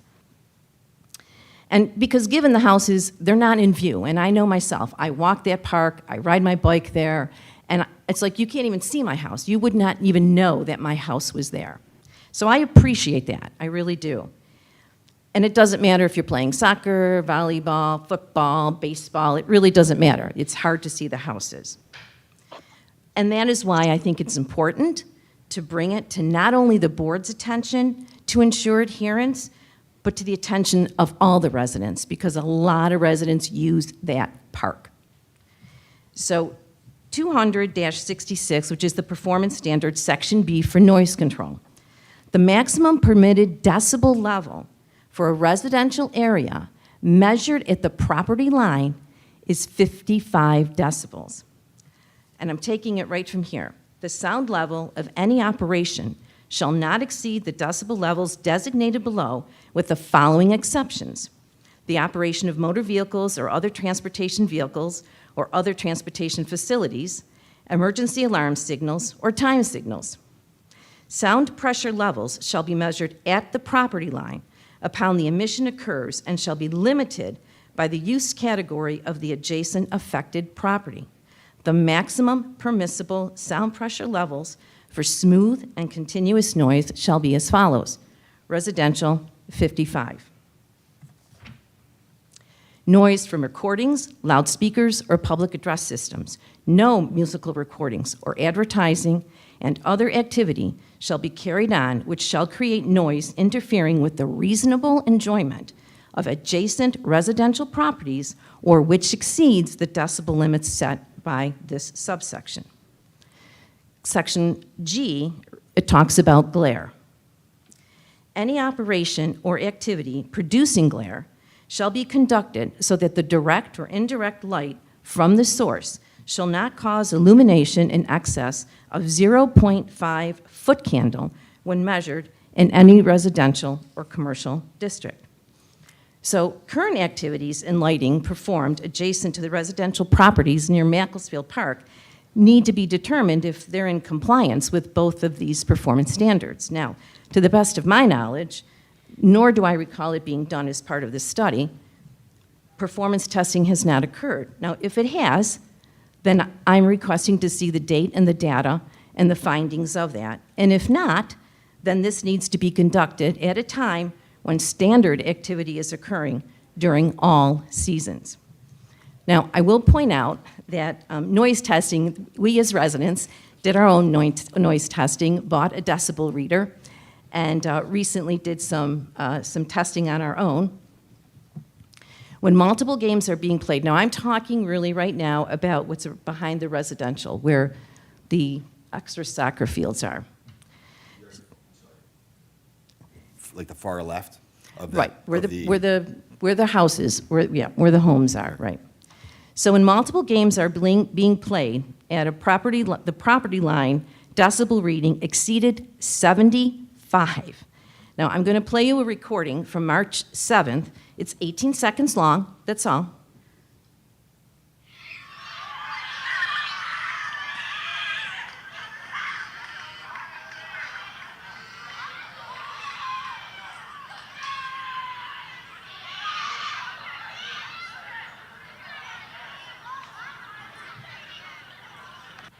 So this is what the residents listen to when they're sitting in their backyard and on their patio. When only 2 fields were being played at, and this was away from the property line, the decibel reading reached 59. Now, remember, the performance standard for the township is 55 at the property line. So this indicates at the property line it would be even greater. So now I'll play you a recording from May 31st that's 28 seconds long.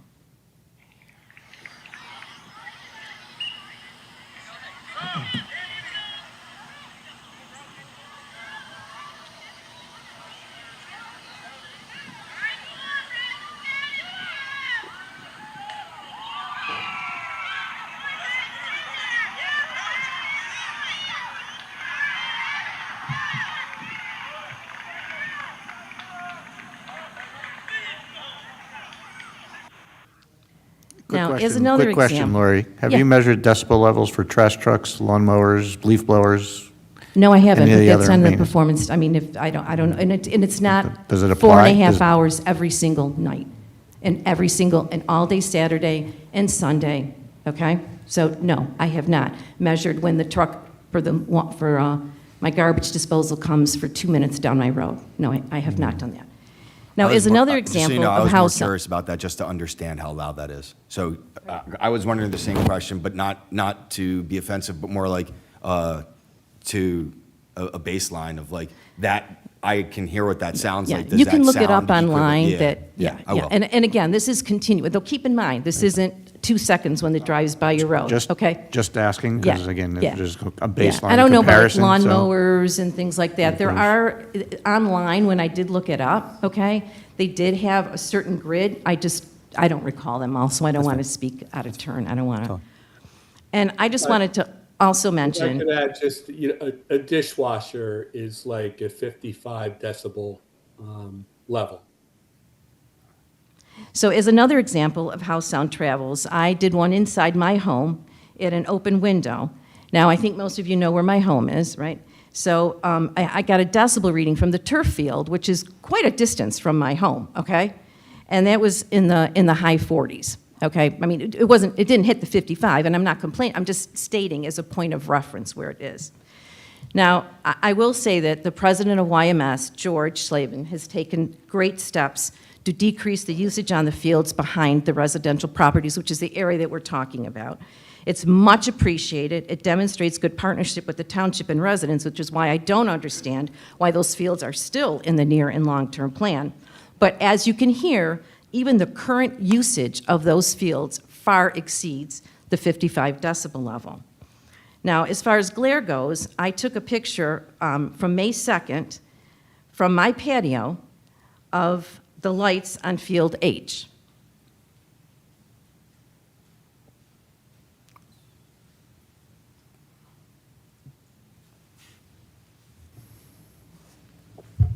So unfortunately, for those of you that couldn't be here in attendance today in person, you're not seeing the glare that is that I look at every single night when Field H is on. And thank you, Matt, for not using Field H a lot, and George for not really using Field H for the soccer as much as you used to. I appreciate that. But that's what it is. I can't even sit outside on my patio without sunglasses on. Well, we don't disagree. Again, the lights that are in there, the technology is well out of date, right? And there's newer technology which would probably eliminate that glare in totality. So. Right. And I don't think the township ordinances or performance standards have changed, so I'm not quite sure how they even got approved, but that's another question for another day for another board. So some other concerns that we have is ongoing monitoring to ensure adherence to these performance standards. While it's great that we can work with George when YMS is using those fields, as he's extremely timely to positive resolution, there is no one to go to when it's not YMS playing on those fields. I have asked repeatedly that those the goalposts be removed when YMS is not playing on that. I understand that it's a difficult thing to move, but again, then other people play on them, and we've got, is the residents there, when that noise level goes up, and it does, because you get people from all over playing, and they'll bring their boom boxes, and they'll bring everything else. And who is, and I know, you know, you can call the police, yes, and then maybe in an hour they'll come, and really, is it up to them to really monitor? So, and again, I know we've asked George, and I know, George, you're working on removing those goalposts when YMS is not playing on them. So, you know, again, like Matt said, we support Play for All, but that must include adherence to the township's performance standards that are already in place, and in respect of, and for the quality of life for all of the residents of Lower Makefield Township, not just those that play sports, especially for the residents that live in those areas, as the performance standards indicate. So I thank you for allowing me to just talk from a higher level, not even getting to the detail of any of the plans. That's for another day, getting into the detail. But and I look forward to, I don't know who will be getting back to me on the data of the current decibel levels and glare situation. So but I look forward to whoever is going to be doing that, and I'll follow up with Monica on that, I guess. So thank you very much. I appreciate your time. Thank you. Laurie.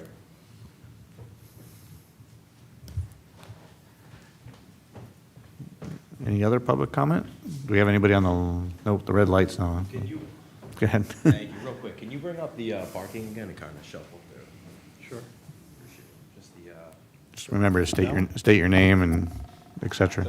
yes, thank you. Okay. How you doing? Good afternoon. My name is Daryl Mousley. I am a resident of Lower Makefield and a longtime recreational volunteer coach for YMS and likewise with flag football for Lower Makefield Football Association. I just wanted to bring up a couple things. I've been following along online, and once I started to see the talk of the promenade and some of the parking being removed, I just don't necessarily agree, and wanted to kind of make that, bring up some issues that I have. So my parents can't walk. They're pretty disabled, and having parking right up along the football fields is greatly helpful to them when they need to come and watch. I have noticed that you spoke about getting the promenade. Is that going to be enclosed? No, that's just an open walkway. It's just an open walkway, right? So walkway, like trees. a lot of people do pull up their vehicles when the weather's bad and they do watch from their cars. That's just something that definitely they do. I walk around. I'm usually at the fields from 8 a.m. to 2 p.m. on a Saturday, and I see a lot of people like my parents sitting in the back of their vehicle that can't really traverse long distance, and we got to think of those people that are in our township, family members, and likewise. It seems like when we're talking about getting rid of the parking and unsafe, the gentleman before the lady that just spoke, I can't remember his name, but he touched on it, was having safety. I'm all for safety, and the most dangerous place in the park that I've always witnessed, and especially since the one-way started, is at the entrance. I've seen multiple car accidents, people pulling in and out of the park. There's been ever since it went one way, there's been a backup that I've noticed going into River Road that I didn't necessarily realize it being so badly congested before. And what we're noticing, me personally, I'll speak for myself, what I'm noticing is that it coming in, making that turn around, people aren't stopping, or it's backed up traffic, and especially coming out, it's like one long line, and people are kind of just rolling, they're going through the stop sign, coming out, they're just trying to get out of the parking lot quick. If you happen to be on that side of parking and some of the other sports have let out at the same time, you're kind of just going to wait until it clears, and then you can go. And I may be jumping around asking about the promenade. I don't speak often, so I'm just trying to get my bearings a little bit here. I don't think it's going to solve the issue. When I look at this parking being taken out, I don't know that the issues are going to, the one way I don't think fixed it, and I don't think taking away the parking is going to fix it. So what the answer is, I don't know. I just know that what it's currently at is not working. I don't think that it's, I go to Edgewood, I coach there as well for 5-6 soccer, and kids are crossing the roads there, you know, like it's something that you got to be aware of. Any field that you go to, you're going to have to cross streets, cross fields to get to different places and go. You're never going to get rid of that problem. You're always going to have to cross the roadway. There's going to be people moving. I don't agree with getting rid of that. I would like to see better crosswalks. You go into places like Princeton and in the city, and a lot, you know, big signage, big paint on the road, like just very visible. A lot of attention drawn to, hey, there's kids crossing here, there's families. Maybe even in front of the football fields, there's quite a bit of room. And when I say in front, not towards the back where the soccer field is, but where the parking is now, why can't we put a walkway there? Why hasn't that been discussed? To me, it seems like enough room. There's people that sit and watch, and there's probably another 20 feet of room that a sidewalk could go, and people could get to crosswalks at different places around and you keep the parking. I liked it better when it was two-way, because the drop-off point I've noticed, people are doing that now that it's one-way more than ever. So they come into the park and they're rushing to get their kid to their event.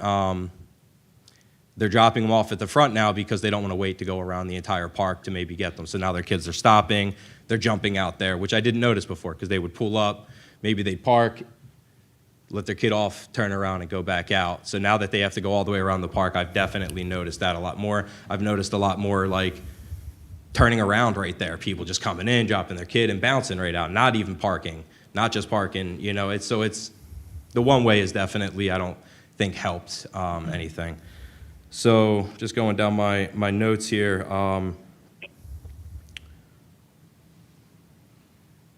Yeah, that's pretty much it. That's pretty much what I had. I wanted to speak about. Thank you for your time. Thank you.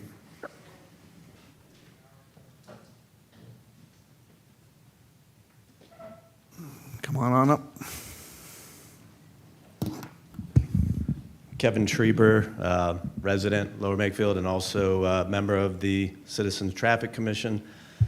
We actually were talking about some of these issues recently, in particular about a second entrance, and I just want to throw out an idea. The Citizens Traffic Commission hasn't been involved in any discussion. We're more than willing to help out, at least I am, with any discussions or future meetings. One idea that I threw out, and while this is up, I'm going to take this from the Mike Brody playbook. If we're doing a second exit, and it's just an idea, because you're a traffic engineer, you might have a better idea. But I know when it comes to PennDOT, they're going to want to see anything that we do doesn't make traffic worse and maybe even can make it better. So on a Saturday morning, turning in, when I'm coming up northbound and I want to take a left, that's where the traffic starts backing up. People are wanting to come out of here, and how many people know how bad the traffic is trying to get in or out? We just have one way in or out, and obviously a second way really needs to be done. So one thought would be, if you had an entrance or an exit here, if you're coming from the south, this is a left turn only to come in, and exit right turn only. And the opposite here, right turn in, left turn out. That keeps traffic potentially, at least in theory, moving better. Would you agree, at least in theory?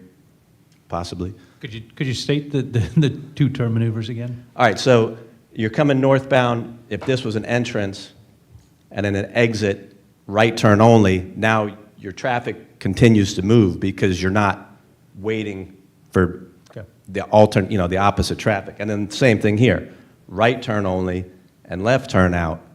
So then the people waiting to leave are getting out faster. People waiting to get in are getting in faster. It's just a thought. So I'm just throwing that out there. And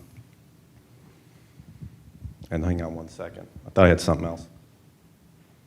Oh yeah, and then if you are doing any traffic studies, obviously, I don't know if I need to state it or not, but spring and fall are two totally different traffic situations. So that's it. Thank you, and thanks for everybody who's trying to fix this. Thank you, Kevin.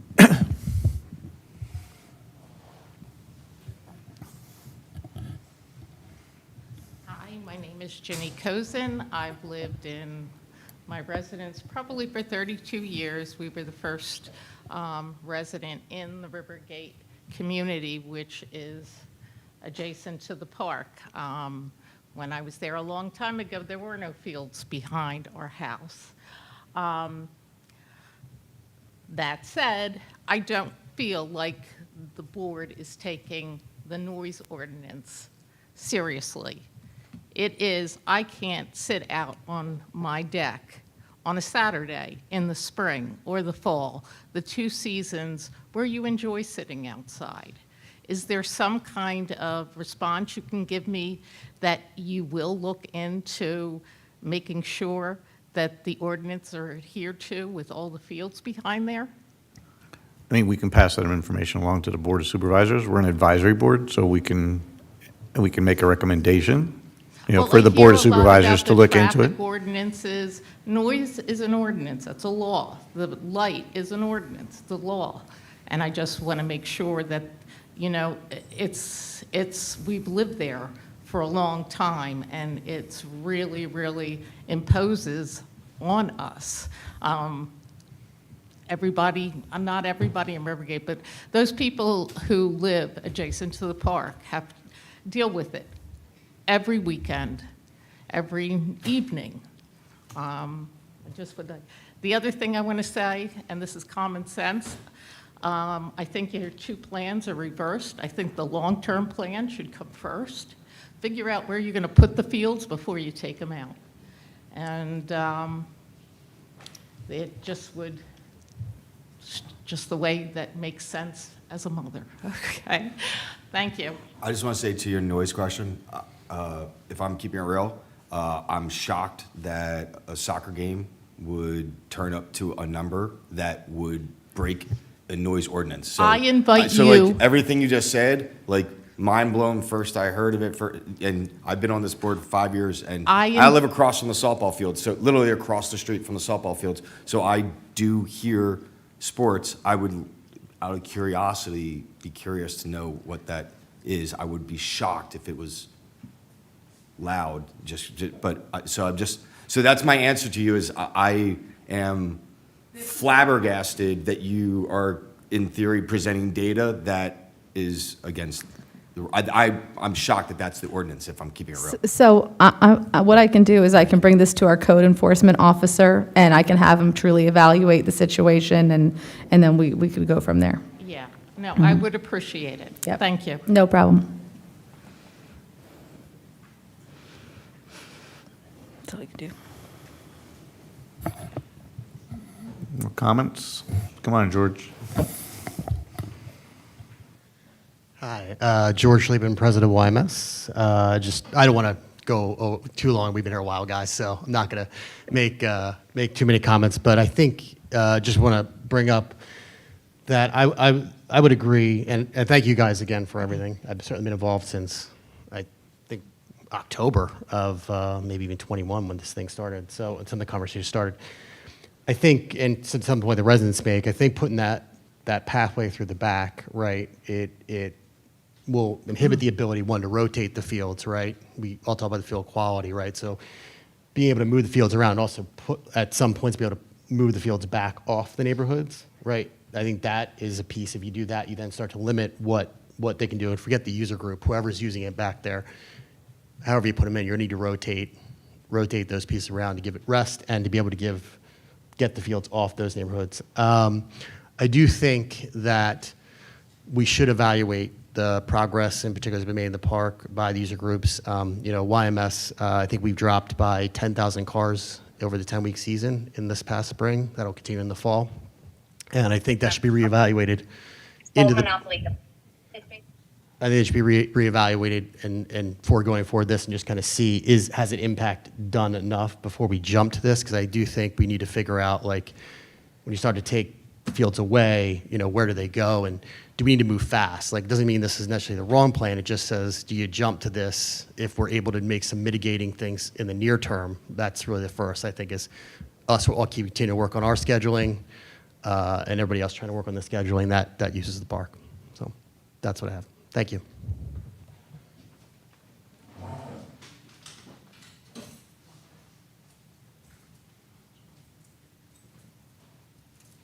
Good evening, all. Jim Dunn, Lower Makefield resident, President, LMFA Football.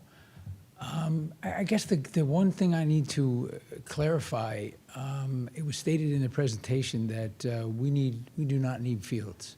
I don't know where that came from or who was asked, but I got 1,000 kids in fall. We are using those fields to death. They don't get a break. If you look at them now, they're just flat out concrete. I don't think it So- said, did it say, I oh, don't you're a know who football, said that oh, or did- who you no, asked. oh, yeah, for football it did Gordon say, right? is usually here, and I got a hold of him while we were sitting here, and he has not had any conversation with anybody about not needing fields.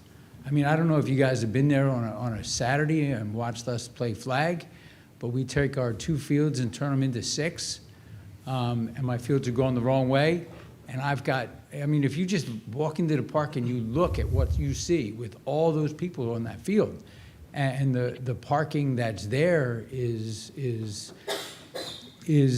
okay for what we do, except for when we've got multiple things going on with YMS. But you know, my thinking of that is just horror. I don't even know how that's going to even work. I mean, it's difficult right now with the one way. I mean, that has caused some major issues for us. I've got families telling me if this is how it's going to be in the fall, they're going to Pendel. I just don't. I guess I'm like you. I'm just confused. I've been doing this a long time. I mean, I you know, LMFA has probably been with you guys since early '90s. Can you just clarify, Maybe when you say before. if it's like this in the fall, what do you mean by like this? The traffic. I mean, I don't know if you've come in and you come in, you got to go all the way around. And let's say, for instance, you decide you think you want to try a park on the left, and you make that left, and there's no spots. You got to go all the way around again. And at peak times, I tell you, it took me 40 minutes one night to get home. It used to be one way. I mean, Mike, No, you're out. No, I'm not. Yes, you're 100%. yeah, it was one way. Yeah. Well, we tried it once before, right? Didn't we try that same thing before? When Mike, I A mean, year ago? Yeah, but we did try it and then stopped. Like I said, I'm not here to talk about that. I'm really up here to just talk about the fields, and just make sure it's very clear that in the master plan, you know, taking away a baseball field is insane. But, you know, not looking at me, just because I can't grow. I mean, I turn away kids every year, every season, because I just don't have enough use for them, no fields for them to play on. You know, Pendel and some of the other organizations, you know, have our players in it, which doesn't make any sense. So that's all I wanted to say. Yeah, the data to make that decision was given to us from your organization. So, and I believe that we sent- did need 2 more rectangular, was that right? No, it Okay, it's wrong. we sent a questionnaire to all of, like a 4 or 5 Gordon.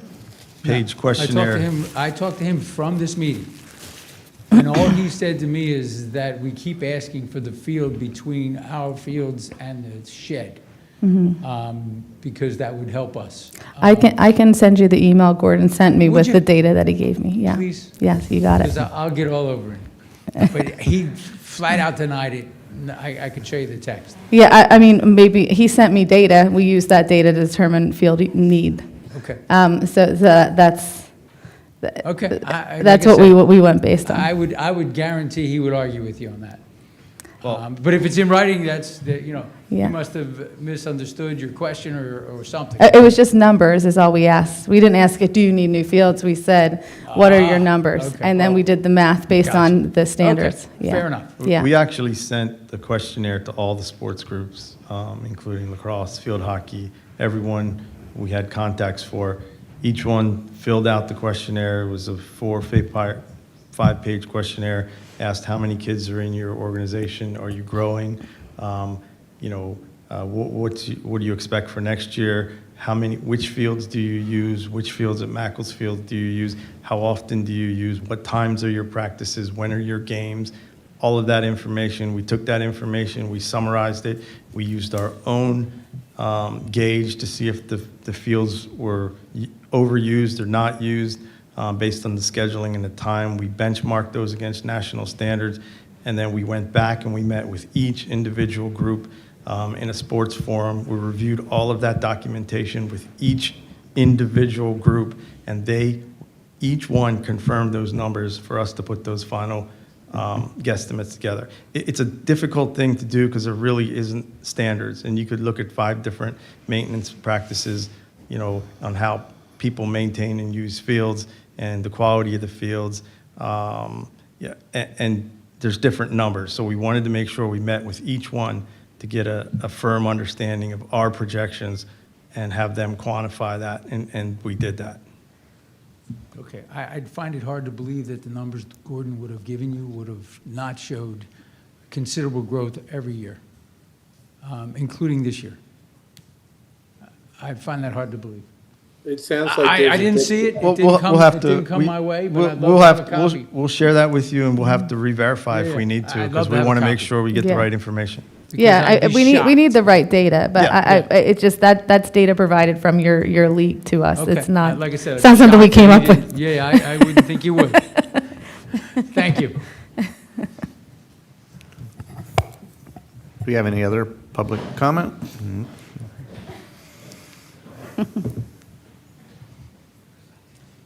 Hi, Steve Edwards, resident. I know Monica put me on the steering committee because I am a little bit of a playground enthusiast. I have 5 kids. They do all the sports.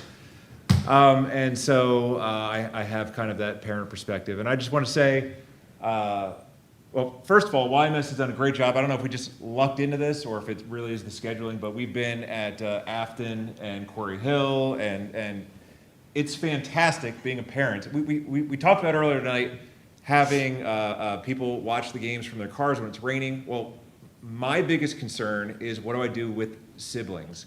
And having the playgrounds there at Afton and Quarry Hill has been fantastic.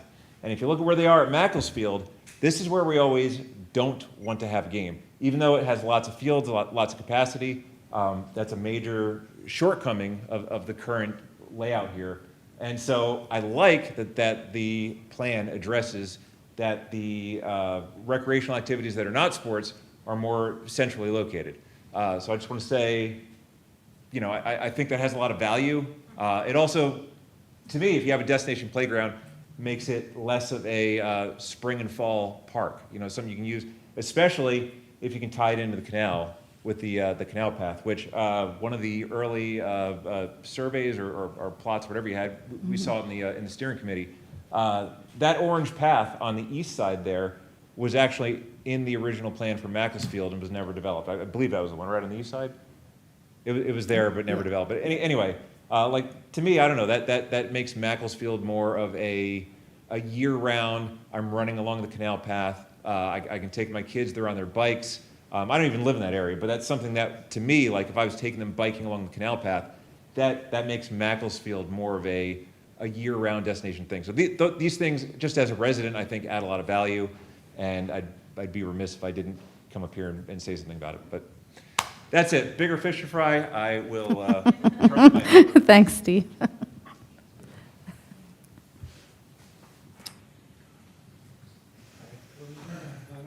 Slate Hill Road. I have one question. When you did your studies, did you do any environmental impact studies? That entire field is a floodplain. What environmental impact have you done to determine more impervious surfaces and how it's going to affect our residents? I'll take that one. So, no, we didn't. I mean, we identified the environmental constraints associated with the existing complex. Yes, we did identify that is a floodplain. But in a master plan situation, we do not do full-blown environmental studies with regards to the impacts. Obviously, the charge, I would say, is to try to reduce the impervious as much as possible, and that was partly taken into consideration, but also has to be balanced with all the other needs. I requested to widen my driveway, and I was refused. I was told I can't put an impervious surface in the floodplain. Sir, can you speak into the microphone, please? I'm sorry. Thank you. I tried to widen my driveway, and I was told I can't because it was impervious surface in the floodplain. There seems to be a double standard here. How is that going to be addressed? Well, You have a canal up here, and you have a river here, and you know flood. It boggles my mind that no one has done environmental impact and how it's going to affect the residents alongside that park. So we've looked at the impervious that we're adding. We've looked at how the stormwater management functions. We got the historical, the original plans, and we're trying to rebuild the original infrastructure to handle stormwater management. If you look at the plan here, on this plan, they're shown in gray. The three blobs at the bottom, those would be your stormwater facilities to try and capture the runoff and filter those out to meet the township and the DEP ordinances. So we have considered stormwater management, and certainly any improvements here would require that the development plan meet all the township ordinances, which at that time, the final design would be designed to adhere to those standards. Mhm.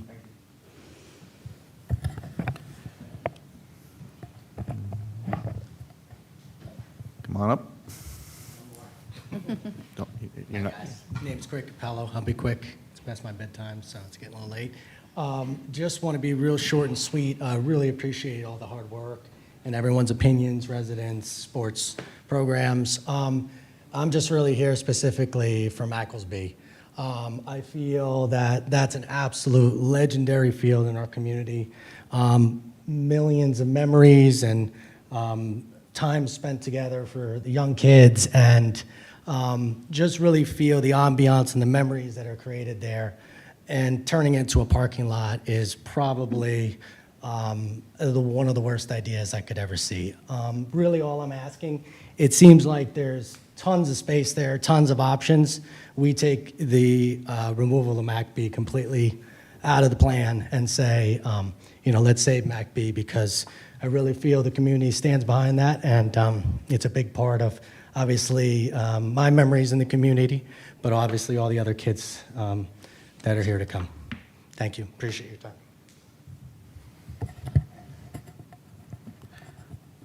If there's no other public comment, any other board member comments before can we finish up this section? I saw the light. The light indicates a caller, so I don't know if I don't see the light on.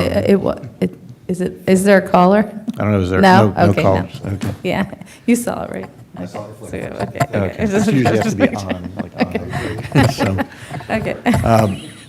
So first of all, I want to thank everybody that came tonight and spoke, added comments. I want to thank the committee that was on this journey with JMT and Monica. I appreciate everybody's time when that they volunteered for on this project, right? And the output demonstrates that collaborative effort. I know your next steps are to, finalize the presentation for the Board of Supervisors meeting. I know I've spoken to Monica, and I'm sure she's talked to you about some interim step there, at least to get back to us some potential revised drawings based on feedback tonight. So I know there's been a lot of comments, particularly around, one, Macclesfield B, right? What can we do to maintain that as part of, stage one or phase one, right? I know that, in there is how do we find a home for it? But I think, as people had mentioned, I think we need to either find a home for it first and have that commitment. That means lights, field, et cetera, or it's in here as part of a 1A phase until we get to phase two. And that's kind of why I asked, is like, how many of the parking spots, like where else can they be placed? If you can fit another 20 spots, 30 spots somewhere else in the interim, that might be an option. I think we've heard George mention the walking trail, like just in that back end there, just knowing that there's field space, rotational, even take a second look at that and see how that can be revised to accommodate, those needs. I think just that flow of that parking lot again, just to avoid any bottlenecks down there by the baseball fields. With the comments about the parking in front of the football fields and that pedestrian walkway, I understand where those people are coming from in terms of mobility and the ability to access those fields without having to walk far, but that is a bottleneck. I mean, that design is just poorly designed in terms of people driving through, backing out, getting in and out. So I challenge you, is there something different that still provides a solution for those that need to park near the football fields? Again, parking's parking. It's not spectator. I understand that people are trying to it's convenient for people coming in and for those that have mobility issues. So, again, I just challenge you to figure out if there's something different, right? And again, it may not be in phase one because it just, in terms of, how many different things you have to do to accommodate that, right? You can't do everything. So I understand, trying to solve one thing also takes away something else, right? So just keep that under advisement so that, if there's a solution, you guys are the creative ones, maybe you come up with something that might accommodate those folks. I know we didn't spend a lot of talk on the final phase, right? Because this is more near term and that one's more aspirational. I think the cost part of this is also important, especially on the initial part, but even longer term, right? Because we know that everything looks very good, and then when you put the bill in front of the township we've learned, like maintenance, like today, we've got to keep up all the parks, and people realize that either fees go up or taxes go up, and look, parks are great, and I think it makes sure the house values stay high, and attracts people, and provides a good quality of living, but we also have to understand, how many full-time employees and costs to maintain. So I know you're going to do that for phase one. That's phase two's, the final's not part of that, or is it the cost to implement like the final phase? Are you doing that too, or just the near term? We'll probably just do some benchmarks for that. Okay. But we'll cost the near-term plan. So I think, again, I think in macro that kind of captures. So my ask of you is, I'm not sure what date you're shooting to get to the Board of Supervisors, but if there's something that you could, timeline, kind of expect to get back to Monica so she could share with the board here in terms of potential, based on what you've heard today, what that might look like in terms of turning around some additional concepts. Yeah, we'll get together with Monica and outline something and get back to her. Is there bandwidth to make modifications, like significant modifications, or not really, based off what the RFP was? If you're asking in our scope of work or in our fee structure, no. We're pretty spent. This was a 18-month process, so we were spent 12 months ago. But it's certainly a challenging project, a worthwhile project. Everyone's been great to work with, so, we want to make sure we do the right thing. So we'll work things out with Monica. Great. Any other final comments, Monica? Did you have something? Do you know when it goes to the Board of Supervisors, or is that not scheduled yet? It's not decided yet at this point. I know the goal with the budget, we're trying to long-term plan out our projects, so if we could line it with when the budget's getting approved, that'd be ideal. But closing out, I really did want to thank the committee members. I know some of you are really roped in for your special interests, or we had people who represented disability, nature, sports, the neighbors, playground enthusiasts. We've some alternative recreation. We've really pulled together a great committee. This was a hard project. There's no easy way to go about it, and you can even see that tonight. Some of our conversations in the steering committee were just as exciting. So is that the nicest way to, people are passionate in many different directions.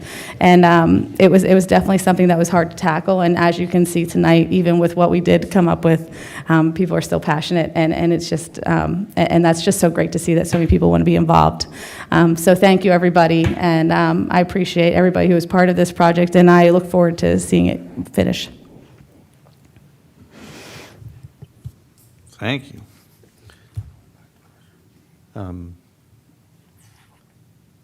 There's not a vote. Do we need to provide at this point? Because until we see final.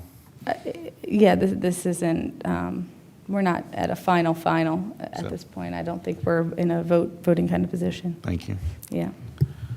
But then does that mean that, what, it would just be presented however they choose to finish it based off our comments? So then it would be going to the Board of Supervisors without any feedback from us? Well, your No, feedback. I think based upon Mr. Krause's comments, I think what I'm hearing is you'd like to see it again before it goes to the Board of Supervisors. So. Yeah, I mean, again, this is we don't have a meeting in July, and we have a road tour in August, so we don't have another opportunity to necessarily vote on it in public, so we have to get it from Monica, and at that point, we'll